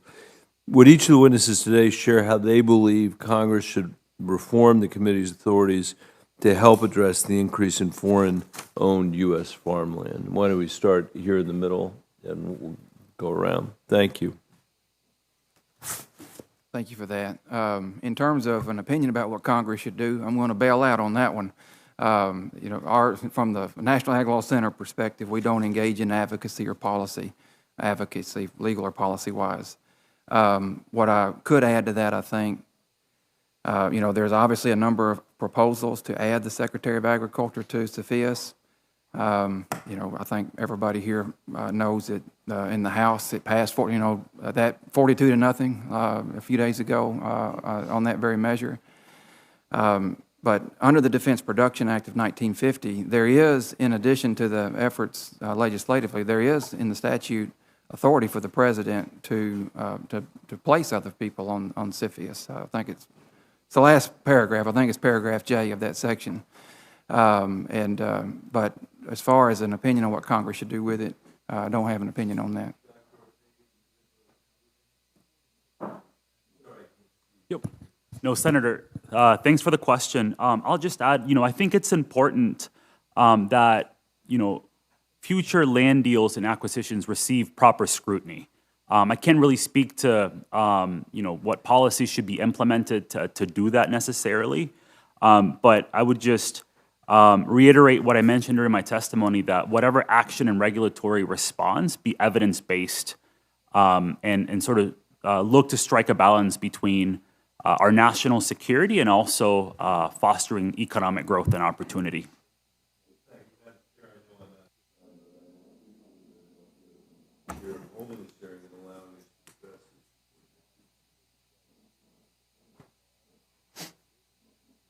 Thank you very much, and thank you for your leadership. Senator Langford was here earlier and acknowledged that the two of you were working on this. It was very important. All right, we are now going to turn to Senator Marshall. Good morning. All right, Madam Chair, good to see you, and Ranking Member, good morning, and welcome to our witnesses. BGI is a China-based biotech company tied at the hips to the Chinese Communist Party and Chinese military that's been leading China's efforts to create the world's largest genomic repository. Our USDA has provided grant dollars over the past decade to BGI for genomic gathering and data storage. Of great immediate concern, though, is its relationships with USDA and the American scientific community. BGI has access to genetic information of American citizens. BGI is listed as concerned by the NCSC, the Department of Defense, and the U.S. Department of Commerce. I want to stop and emphasize the greater national security threat we face in agriculture and our nation's ability to feed itself lies in this backdrop of China's goal to steal our intellectual property and then create and manipulate the world's largest genomic repository. Here's my concern. To borrow from the Wall Street Journal article, World War III will be fought with biological and computer viruses simultaneously. Next, I want to talk about the Earth Biogenome Project, EBP, which is an international cooperative initiative to sequence the DNA of more than 1.5 million species. BGI provides data collection and data storage for EBP. And please realize this again, the USDA continues to maintain a relationship with the Earth Biogenome Project today. Now, here's the important point. Here's the theme. In China's relationship with our nation and others, their goal is to obtain access to intellectual property while we pay for the research and development. The intellectual property is what's so very important in this relationship. And again, we pay for it, we do the research, they get the intellectual property. By maintaining relationships with the CCP-related entities, directly or indirectly, we place American citizens and our food supply at risk. There's no guardrail. There is no contract, no ethics of scientific research, nothing the CCP respects, as we witnessed by their takedown of valuable DNA sequencing data during the Chinese-created COVID pandemic. Again, my national security issue is this. While I acknowledge all the good that can be done from genomic collection, it doesn't take much imagination to realize the potential catastrophic biotech attacks rogue nations or terrorists could wage on Americans. So my first question for Madam Undersecretary is this, and I know this is not your exact purview with USDA, but do you agree that EBP and BGI pose a national security threat to our nation, and should we continue to have this relationship with either of those entities?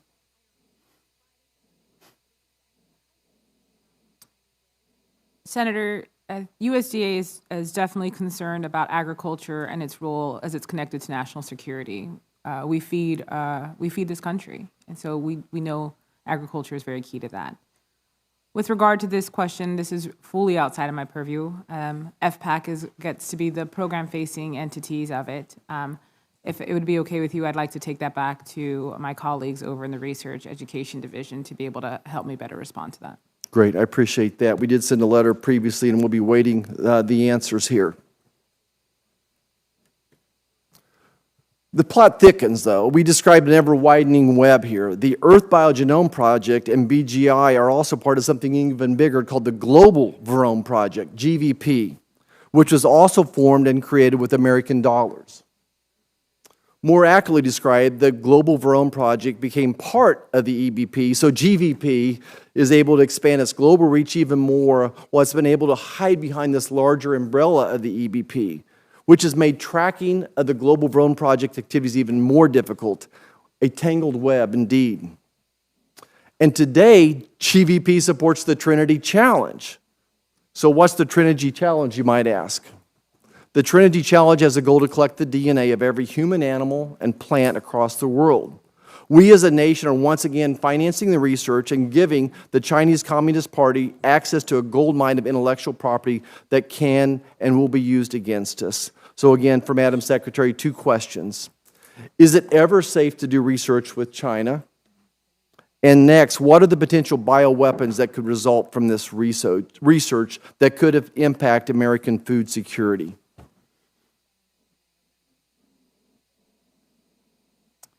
Senator, thank you for that concern. USDA is very much concerned on national security issues and how agriculture is part of that. I'd like to take that question back to my colleagues to better provide you an answer and to give you a commentary on it. If I could, Dr. Ortega, you've been involved with China on and off. Do you feel it's ever safe to do research with China? Senator, thanks for your question. You know, this is a very complex issue. And, you know, I will say we have very talented Chinese Americans and Chinese scientists working at land-grant institutions here in the United States. I think it is in our national interest to collaborate with China on research, but we have to make sure that it's done in a very fair way. And that's all that I'm able to comment. I'd love to see how you vet these people, but that's probably a question for another day. But thank you so much for your answers, and thank you, Madam Chair. Thank you very much. Senator Welch, welcome. It's good to be here. Thank you, Madam Chair. I share the concern about foreign ownership, Chinese ownership in particular. A lot of that has been covered by my colleagues. But I also share the concern about the incredible challenges for young, aspiring farmers to get access to land. And also, I'm very concerned, and a lot of that has to do with the high price and, of course, corporate consolidation. And as I understand it, between 2011 and 2021, foreign ownership increased from 2% to 3.1%. Most of that foreign ownership is non-Chinese. Chinese ownership is less than 1% of all foreign-held acres, and I think a lot of that is around installations that do need security. So there's obviously a link between their ownership and trying to be close to military installations. But 81% of America's farmed cropland is controlled by 15% of farms. So this is an incredible amount of consolidation. Small family farms, those that earn less than $350,000 in gross cash income, accounted for 89% of all farms. We have a lot of those small farms in Vermont. But large-scale farms, 1 million or more, accounted for about 3% of farms, but 47% of the value. I'm going to ask Dr. Ortega, in your testimony, you mentioned that the foreign acquisition of U.S. agricultural land by foreign entities does not threaten our ability to produce food, with the caveat that it does raise specific and sometimes local concerns. However, the consolidation of farmland by large corporate entities also poses significant challenges for our farmers. Can you speak on the extent of corporate consolidation in the agricultural sector and what challenges that consolidation poses for our economy and our farmers? Yes, thank you, Senator, for that question, and thanks for highlighting this very important issue. It's also been brought up earlier with Senator Booker's comments. Right. That's right. The issue of corporate ownership of farmland and farm consolidation is very, very important, especially as it affects new and young beginner farmers as we look at an aging farmer population. One constraint to being able to answer your question fully is data availability. We don't have high-frequency data on this issue. There is a survey that was recently done by the National Young Farmers Coalition last year, done over 1,000 farmers, many thousand farmers under the age of 40, and a lot of these farmers noted that access to farmland was critically important, but it was also challenging given the rising land prices. So it's an issue that I think needs to be better informed by having more access to data on farm ownership, consolidation, given how fast these trends are changing in the industry. Thank you very much. And, perhaps I'll ask Undersecretary Montano Green, any suggestions on what we can do about this? I mean, the big operators have the cash and they can outbid the small farmers, and we need those small farmers. So I wonder what concrete suggestions that you might suggest to us. Senator, if I could take that in two approaches with what USDA is doing and how we could maybe continue to collaborate with the senators and Congress. First, for land access, capital, and market, thank you for the Inflation Reduction Act. We had $300 million to be able to implement a program, to be able to study this and to be able to think about providing grant programs. We just announced those projects earlier this summer. Looking forward to see the results and the returns so we can better be informed on how we can provide better tools for young beginning farmers and for communities that are smaller, low-income farmers looking to be able to have access to those. So just thank you for that. The American Rescue Plan, the Inflation Reduction Act was able to provide that. With regard to consolidation and monopolies, while it's not explicitly in my purview at FPAC, the department has been doing quite a bit of work on that to move forward. With the American Rescue Plan, the food system transformation to be able to think about local and regional foods and those aspects, FPAC has participated with our colleagues over in the marketing regional program. The other is this summer, USDA launched a partnership with state attorney generals to go after corporate bad actors who are against antitrust laws. We've been working to be able to address the Packers and Stockyards Act, and then just be able to robustly think about how we're addressing those smaller farmer needs as we move forward. Thank you very much. I yield back. Thank you very much. Senator Ernst. Thank you, Madam Chair, and thank you to our witnesses for being here today as well. Chairwoman Stabenow, I appreciate you calling this hearing today on this important issue. I think so many of us are really concerned about this issue, and we've worked very closely together on it to modernize the Agricultural Foreign Investment Disclosure Act. As our Iowa farmers know well, food security is national security. And in that same vein, I would be remiss not to express my frustration that we do not have at this time meaningful progress on the Farm Bill. On Monday morning, I drove up to the airport, and my route goes through southwest Iowa. And that entire way to the airport, we have farmers that are fully engaged in harvest right now. And it's such a great sight for me. I get very nostalgic. Some of the best memories I have from childhood are riding in the tractors and the combines with my grandpa and my dad and my uncle. And yet, these Iowa farmers, while they're out there, they're working hard. They're bringing in the harvest right now. They're feeding their livestock. And yet, Congress and this committee, we are set to let the 2018 Farm Bill expire in 3 days. And I really think this is a shame. I consistently hear from our farmers and ag leaders about the need for more farm in the Farm Bill. And there are serious concerns with the increasing foreign investment in American farmland today. China, our #1 pacing threat, continues to grow their influence on the world stage under the weak leadership of the Biden administration. In 2021, we had a China-based company purchase 300 acres of valuable farmland only 20 minutes from the Grand Forks Air Force Base in North Dakota. And mind you, this base is home to some of the nation's most sensitive military drone technology. And as if that wasn't enough, earlier this year, the world watched as a Chinese spy balloon crossed over our sovereign border, gathering intelligence for the Chinese Communist Party over much of the Midwest and our nation's prized land. President Biden had the audacity to call this silly. Folks, this is concerning on many levels and a grave threat to our national security. According to USDA's 2021 OFEDA report, foreign persons hold an interest in approximately 40 million acres of U.S. ag land. That's more than the entire state of Iowa. More than Iowa. Foreign ownership and investment in our ag land has nearly doubled over the latest decade. It's time we get tough on China and our adversaries by drawing a line in the sand when it comes to our ag industry and the food security of our very own nation. Thankfully, in Iowa, we have provisions to protect our farmland, but we need to see strong protections across our nation. It's time we overhaul the system. We must modernize the Agricultural Foreign Investment Disclosure Act, which became law in 1978.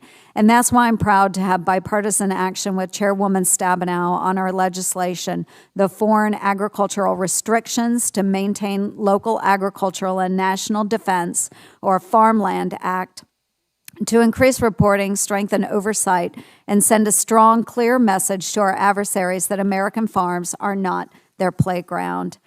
Deputy Undersecretary Green, do you know, and can you report to this committee, how many foreign persons are participating in taxpayer-funded Farm Service Agency programs? Senator, thank you for your concern. I want to acknowledge that USDA also believes that agriculture is an important part of national security and the work that we've been doing. The FEDA requires us to disclose foreign land. USDA does not have the authority to stop or sell of foreign land. We do not have the authority to have any decision in the process of foreign or domestic lands, domestic individuals, entities purchasing lands. With regard to the question of individuals within the program, we'll have to get back to you for that. We implement the program based on statute, and each program has its own respective statute governing eligibility for respective programs. Okay, and it is concerning, and I think part of the problem in tracking this as well, foreign people participating in these programs, is that USDA has a very outdated process, and so we don't know this information, and that we have a voluntary filing system, and it's still paper-based. And so I think we have a lot of work to do within USDA to make sure that we are tracking this information, because if our taxpayer dollars are going to foreign individuals, we need to know that. And so again, I think the Farmland Act, it would address a lot of those concerns and make it much easier for us to track. So I see my time has expired, Madam Chair. Thank you very much for allowing me the time. I yield back. Thank you so much. And let me all just say for the members that as we are diligently working on the Farm Bill, I've been involved in 6 of them. None of them, unfortunately, have ever hit the exact deadline. In 18, we went through till December, and I'm hoping with all of the committee leaning in and working together that we will be able to meet that timeline again, because it is so important that we do this for everyone who is impacted by all the issues in the Farm Bill. So thank you so much for raising that, and we will continue to work with you and all the members of the committee to make sure that happens. Let me turn to Senator Fetterman. Welcome. Thank you, Madam Chairwoman.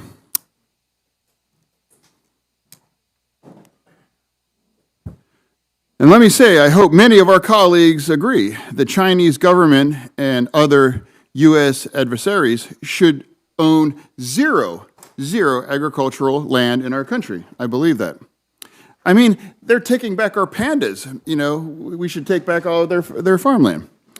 You know, this is really a national security issue, and it's a food security issue. Pennsylvania is a leader on this issue, and a law requiring foreign disclosure on agricultural land, and I hear it's a good one. Mr. Pittman, you shared some state laws, but can you elaborate on how state laws and the few federal laws may work together? Sure. So probably the best way to answer that is to take a snapshot in time back at the end of 1970s with the enactment of a FIDA in 1978. And at that time, the position that was struck was that matters of prohibition or even banning, although there's no state that has an absolute ban on foreign ownership, that would be a matter left to the states, and that the federal government would operate in the space of requiring reporting. And so from that backdrop, that's basically the paradigm in which this has moved forward since that time. And so there are things that the federal government can do, things like CFIUS, that the states simply can't. But that's basically the paradigm there. If anything to dig deeper in that, you look at each specific state law and how it compares. And states like Pennsylvania are very unique. You did mention that unique with the reporting requirement. It also has a requirement that the state, that the Department of Agriculture has a role in monitoring the FIDA data. But a lot of its provisions go back to Revolutionary War period and up into the early 1800s. So you have to take those things into account as well. So can you speculate on why exactly would the Chinese want to own vast amounts of our farmland? You know, like.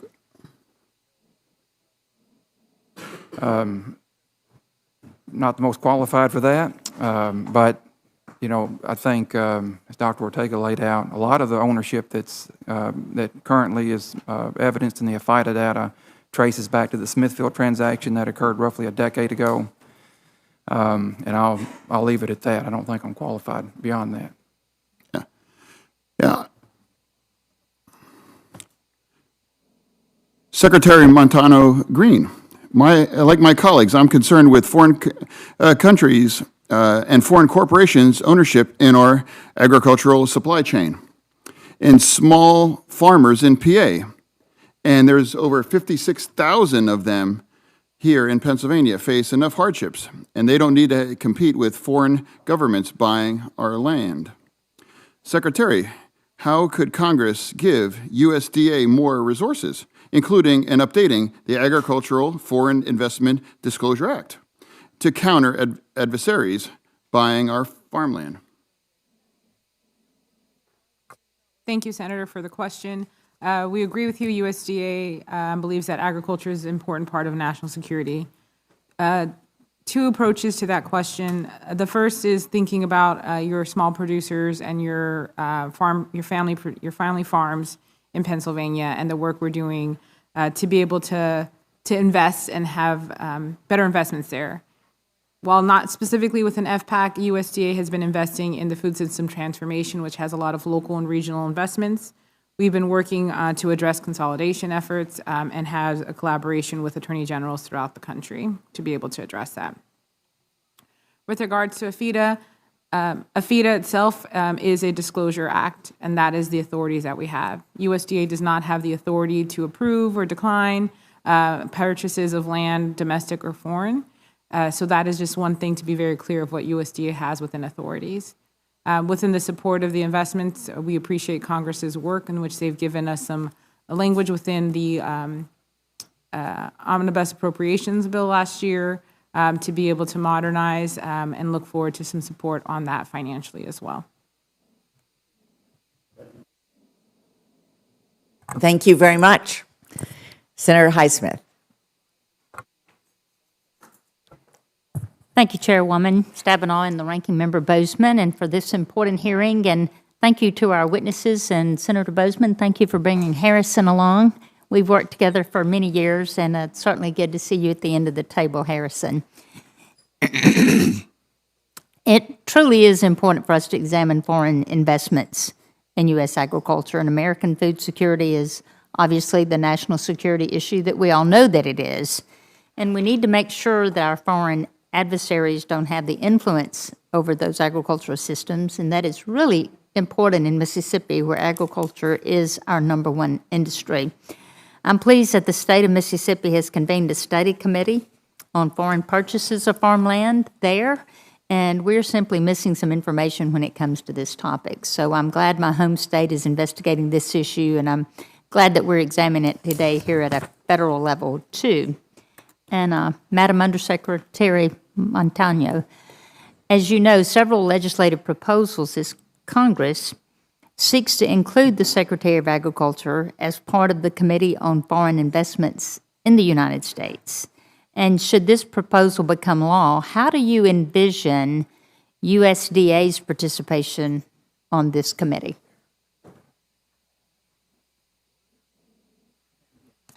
Thank you, Senator. I just want to acknowledge that the role of CFIUS would not actually land within my mission area. It would land within the Office of Homeland Security within USDA.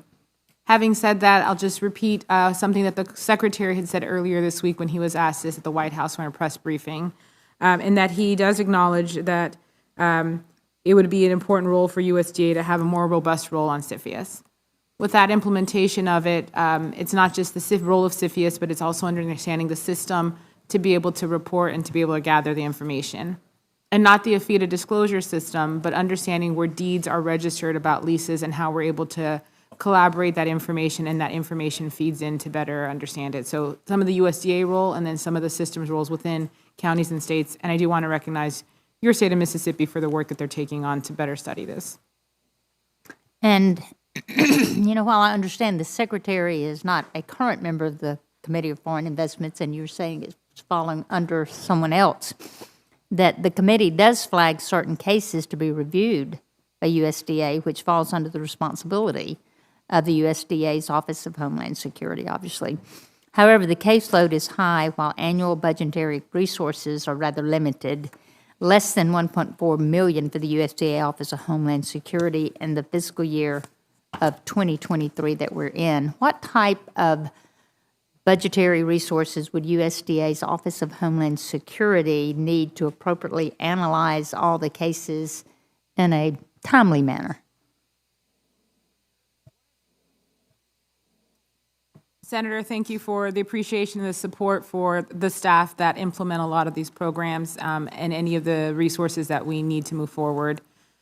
The Office of Homeland Security is not under my purview, but if I can just make a general statement about impact of budget, we're all concerned about the appropriations and the cuts we have to have and what that means for stretching further resources.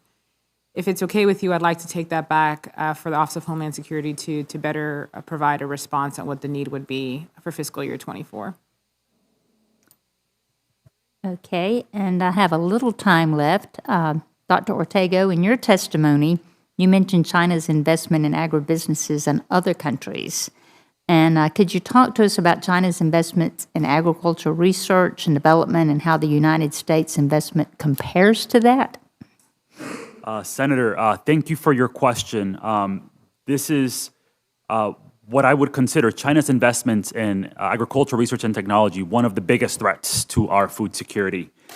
China, since 2011, became the largest funder of agricultural research and development, far surpassing the US and the European Union. They are currently spending 5 times more on research and development today than they were 2 decades ago. In comparison, here in the US, our spending and investment has fallen, and it's fallen by about a third over the last 2 decades. And it is close to about half of what China is spending, and their trajectory is upward. We are falling behind, and as you point this out, it's what I would consider to be one of the most serious threats to our food security, is their level of investment.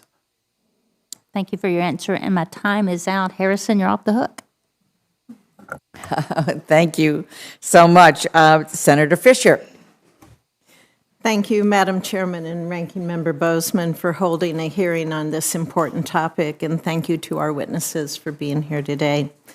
In addition to serving on the Agriculture Committee, I also serve as a senior member on the Senate Armed Services Committee, and I am the ranking member on the Subcommittee on Strategic Forces, which is responsible for our nuclear deterrent, space systems, and our missile defense.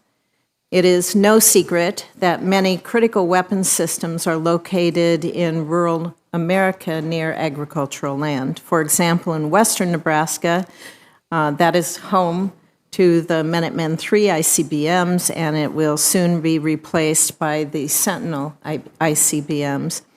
These weapon systems and airmen operating them keep Americans safe every day. We cannot let military installations hosting sensitive missions like these in Nebraska become vulnerable by allowing adversaries to purchase land nearby, which they can then conduct espionage or other nefarious activities.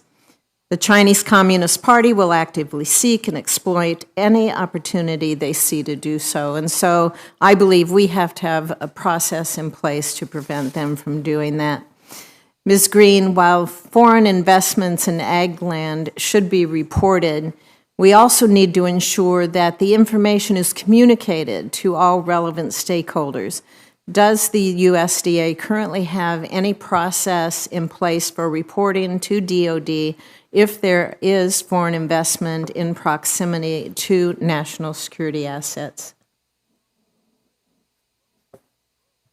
Thank you, Senator, for your service on both committees. We agree with you at USDA that agriculture is part of national security and very important to that role. And we do not have the authority to be able to approve or to decline for purchases by foreign or domestic lands. With regards to, I'm sorry. Oh, to reporting. Yes, to with regards to the reporting. Do you currently have the tools needed to do that, or so with does this committee need to look at something? So with regard to reporting, I know there's been a lot of conversation about the role within CFIUS. It is not within the purview of FPAC. It has been raised to the Secretary. The Secretary has shared his intention that would be a good idea for us to serve there. With regards to report, even though we're not members of CFIUS, we serve in an ad hoc role, so when they call upon information to share and we're able to share that information, we do provide that with them. And so Throughout the year, they look at our reports that we provide annually, and so we do know that that report is available publicly, and individuals have been leveraging it, and if there's needs, they will seek additional information. Also, you had mentioned that USDA is updating the FSA 153 form currently being used for FIDA database. Can you expand on what questions will be added to the form? For example, currently, is there any way to know how much foreign-owned land U.S. farmers can be renting? So the questions that are going to be updated in the 153 form, we've been gathering a group to be able to better understand the statute where information can be added that we're not seeking has been shared by my colleagues, right? This is 45 years ago that it was passed, 44 years ago that it was written in regulation, and so agriculture land has been very different. Some of the information is not a requirement that we can have. If we want to be able to ask for their FSA farm records, that cannot be required to be put in there. We are going to be putting it as an optional to help us better track information. That is something that we do not have authority to be able to provide. But most of the requests and everything that we do is going to have to be of an authority to better reflect leases and better reflect some of the land ownership in agriculture communities. As you know, people in agriculture are pretty individualistic, and they don't like a lot of reports. So how, I'll ask any of you, do you have suggestions on how we can make sure to get the information we need, where I think we're all looking at foreign-owned land, foreign renters of land, and I specifically am looking in certain vulnerable areas across this country. Do you have any ideas how we can differentiate on the reporting requirements so we're not putting undue burdens on citizens in this country? Anyone have an aha moment here? You know, Senator, I think the issue is very complex here. It is self-reporting. It's on the books. It should also be known. We've been doing a lot of robust education with the realtor associations, various individuals that are within knowledge of deeds, making sure that our county offices, our state offices, we'd be more than willing to work with senators to be able to provide a toolkit if you want to be able to provide it to your respective communications to be able to report. I don't know if there's like a system that is not self-reporting. The complication is the multiple county recorders, the clerks, the multiple state systems that don't actually have an automated flag that then reports it up for us to be able to then scoop into this. So as we're moving forward to be able to, ad-lib what the secretary said, there's not necessarily a foolproof way to be able to go. So we can do the work that we need to do at USDA in one part of the system, but the other systems throughout the country and the infrastructure for us to be able to pull a report. And we can rely on colleagues like such as Mr. Pittman and Dr. Ortega and other entities. But we do have multiple structures and a complex system that needs to be created to be able to better support. Because we don't, I just don't think the government needs to interfere in people's private businesses by requiring more reporting.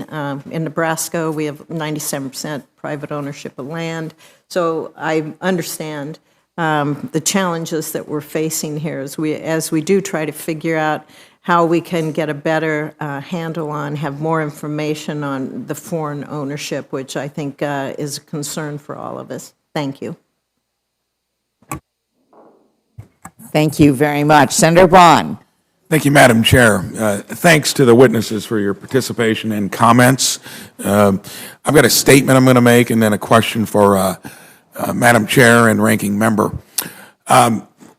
Senator Tester and I did a bill Protecting America's Agricultural Land from Foreign Harm Act, also sponsored by Senator Tuberville and Rubio.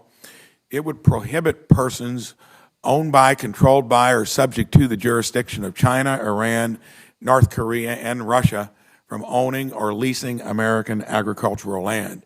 It would also stop these individuals from participating in any of the USDA programs. I vetted this bill carefully with the USDA, the intelligence community, and a handful of committees here in Congress. I'd like to submit letters of support for this legislation into the record from the Agribusiness Council of Indiana, America First Policy Institute, and Heritage Action. So ordered without objection. Thank you. Several bills are addressing this issue. Got Kip Tom, a farmer from Indiana and a former ambassador to the United Nations for Food and Agriculture, and he capsulizes in a letter, which I'd like to submit into the record as well. So ordered without objection. He points out that China has invested heavily in Belt and Road initiatives throughout Africa, somewhat in South America. We've seen them steal intellectual property, manipulate currencies, just do about anything out there that would not be in the category of a handshake business partner. We've watched them leverage corrupt influence over the WHO, perpetuating a years-long lie about how the COVID-19 pandemic started. Now China is running the same playbook on agriculture, using direct investments and regulatory capture at trusted international organizations to build power. Something has to give, and I'm concerned about what time we have left here this year, and if these bills do not make it into the Farm Bill or in a way through this committee, would Madam Chair and Ranking Member be okay with trying to maybe get them into the NDAA? Well, thank you very much, Senator Braun. Senator Bozeman and I were just talking about there is such interest. There are a multitude of bills, all of which in some way come together. We also know this is very complicated, as we were just hearing about private ownership and how do we make sure this is focused and targeted in the right way on national security. I think we need to work together on all of this. Certainly NDAA is the vehicle that is moving and probably, will have the opportunity to be signed into law first. We don't know, but we certainly want to work with you, with other members of the committee and those off the committee to put together what makes sense. Some of this is jurisdiction of the Banking Committee with CFIUS, which I think is a very important piece of this. And we've already worked with them to clear it, to make sure it dovetailed with them. Absolutely. So I think we've got to work together. I pledge to work with you and with Senator Bozeman and other members that are interested to see how we can move forward in the way that protects our national security interests, but addresses the other concerns that have been raised today as well. Senator Bozeman, you okay with that? No, I agree totally. And again, as the chairwoman said, we were kind of going back and forth about a path forward. There's not many things in Congress where there's a lot of consensus, and I think that there is real consensus both in the House and the Senate, Democrats and Republicans, that we simply need to get this worked out, so that we protect, the farmland, protect our entities, our industry, but also, as Senator Fisher was talking about, not making this thing too onerous. In that rare moment here in the U.S. Senate, we certainly ought to take advantage of it. Thank you. Senator Thune, welcome. Thank you, Madam Chair, and Senator Bozeman for having today's hearing on foreign ownership of U.S. agriculture. I also want to thank our witnesses for appearing before the committee and for your input on this important issue. It's already been stated, but food security is a critical component of national security, and we need to make sure that foreign countries do not hold an undue influence over our food supply. And I'm pleased that this year's Senate National Defense Authorization Act includes Senator Round's amendment to prohibit China, Iran, Russia, and North Korea from purchasing U.S. agricultural land and businesses, and I'll continue to advocate for this provision's inclusion in the final NDAA.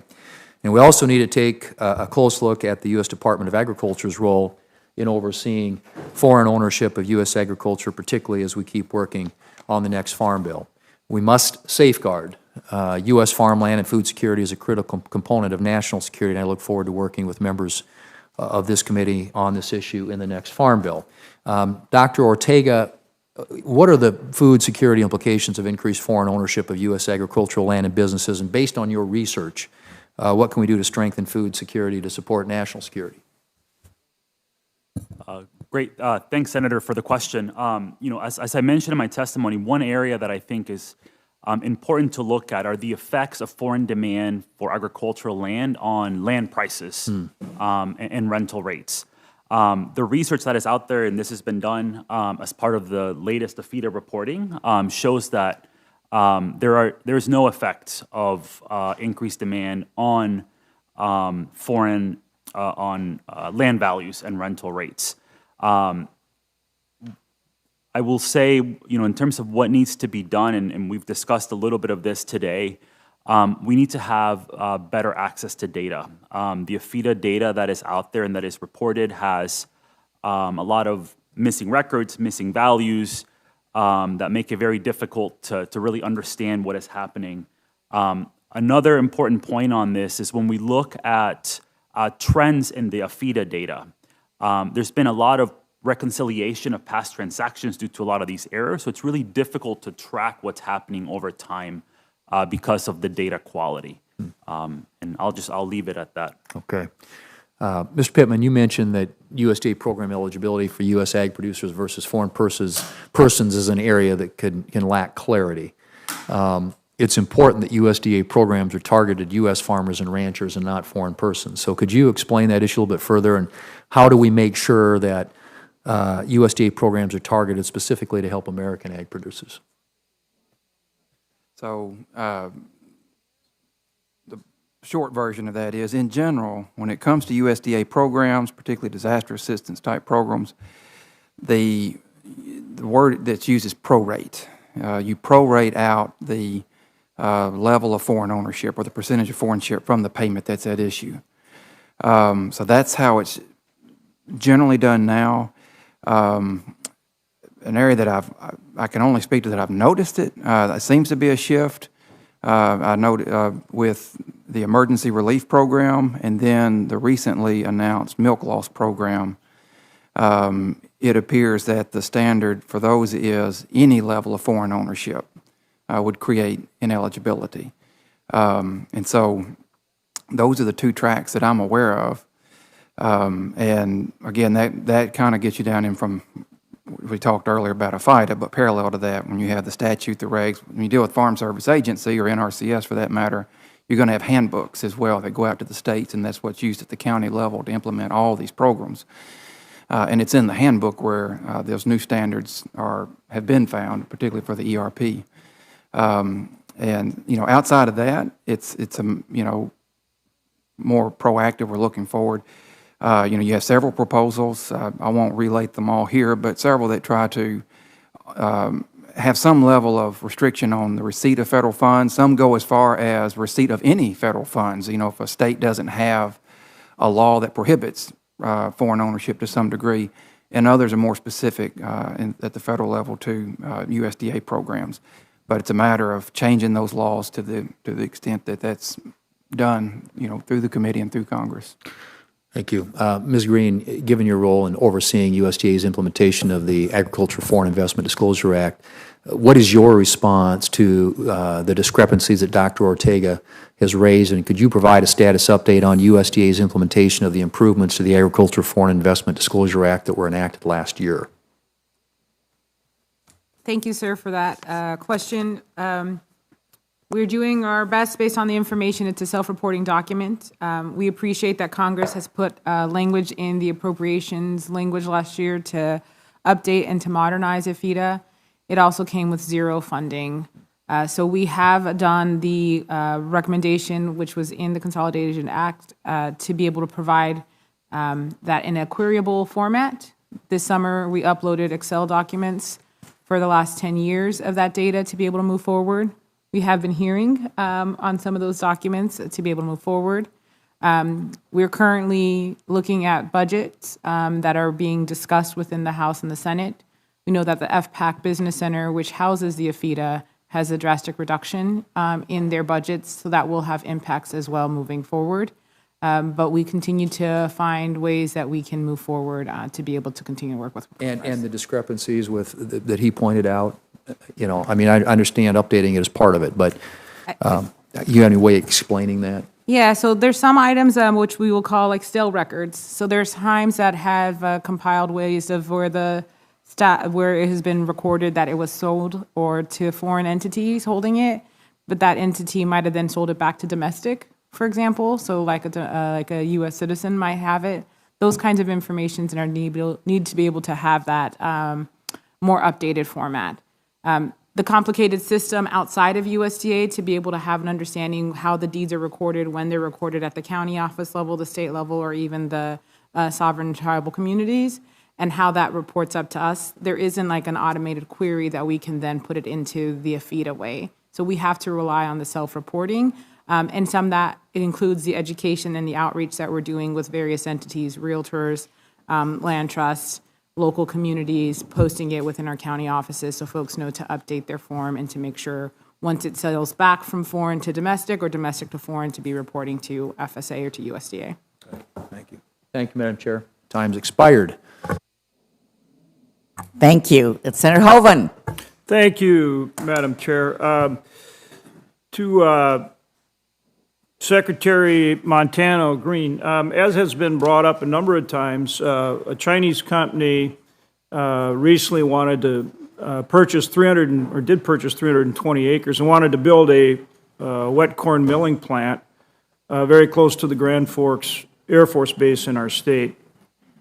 That raised serious national security concerns, defense concerns, because that base is a leading base when it comes to ISR, satellite, and actually now working with hypersonic development. And so we worked with CFIUS to try to address that situation, but because CFIUS really was not up to date in some respects, in regard to agriculture, for example, and some other respects, the CFIUS process was not effective for that situation. We ended up working directly with Air Force and the City of Grand Forks and ultimately did resolve it. So that project did not go forward. As a result, we've taken a number of steps. And one of those is legislation. I'm a co-sponsor of the PASS Act with Senator Tester, Senator Rounds, and much of that legislation has now been included in the NDAA, in the Senate version of the NDAA, and we hope it becomes law, restricting China, Russia, Iran, North Korea from purchasing land, but also requiring the Ag Secretary to report on foreign takeover of U.S. businesses. So in this case, it wasn't just the purchase of farmland, it was an ag business that created the opportunity for spying, which was a big concern. So in terms of this legislation that we're now advancing to prevent this type of risk, not only foreign purchase of farmland, but spying on our military installations, that kind of thing, are we doing enough here? Is there something else that we should be doing in addition to what I've just described? Senator, thank you for that. And thank you for your various support in the agencies at FPAC. USDA does believe that agriculture is part of national security.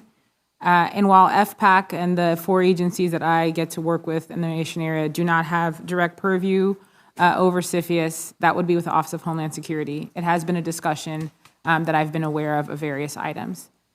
I think one is the consideration, right, that there is some ag land purchases that are not covered within CFIUS. So I think that's what you addressed within North Dakota specifically.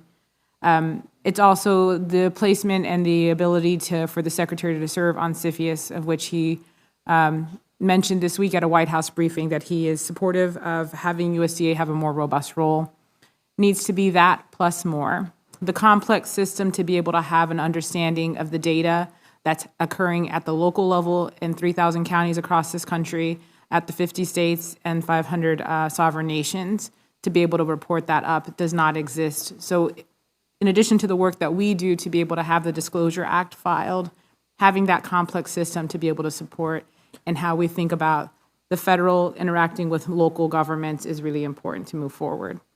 And the other item I would just like to raise is, as was discussed about the improvements for AFIDA or any items that we need to move forward, the resources to be able to complement that. While I still owe one of your colleagues a conversation, follow-up with the Office of Homeland Security about their respective budget needs, the implementation for us to be able to have the capacity to be able to implement this, if this moves forward, is going to be very important. Okay, exactly. That's the other thing I was going to mention. I'm on the Ag Appropriations Committee. We included language last year, again, trying to address this issue, directing you to update the access system for AFIDA so that people can truly see what's going on with any of these foreign purchases of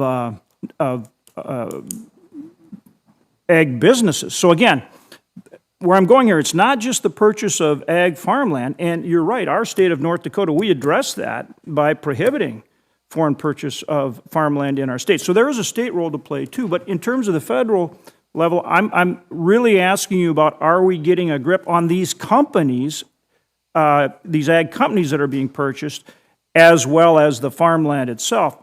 And you're right, we did include that language in Ag Approps on AFIDA. We want you to update that. We've got a deadline for you of 2026. I understand you're saying you need more resources. I need to know about that, because if so, then we're going to address that as well. So again, hone in on the companies as well as the farmland and getting that system updated so we're tracking what's going on with these ag companies. And like I say, we'll continue to address that in Ag Approps as we did last year. But I need an update from you. What do you need? How are we doing? What do you need? I know you're going to say dollars, but.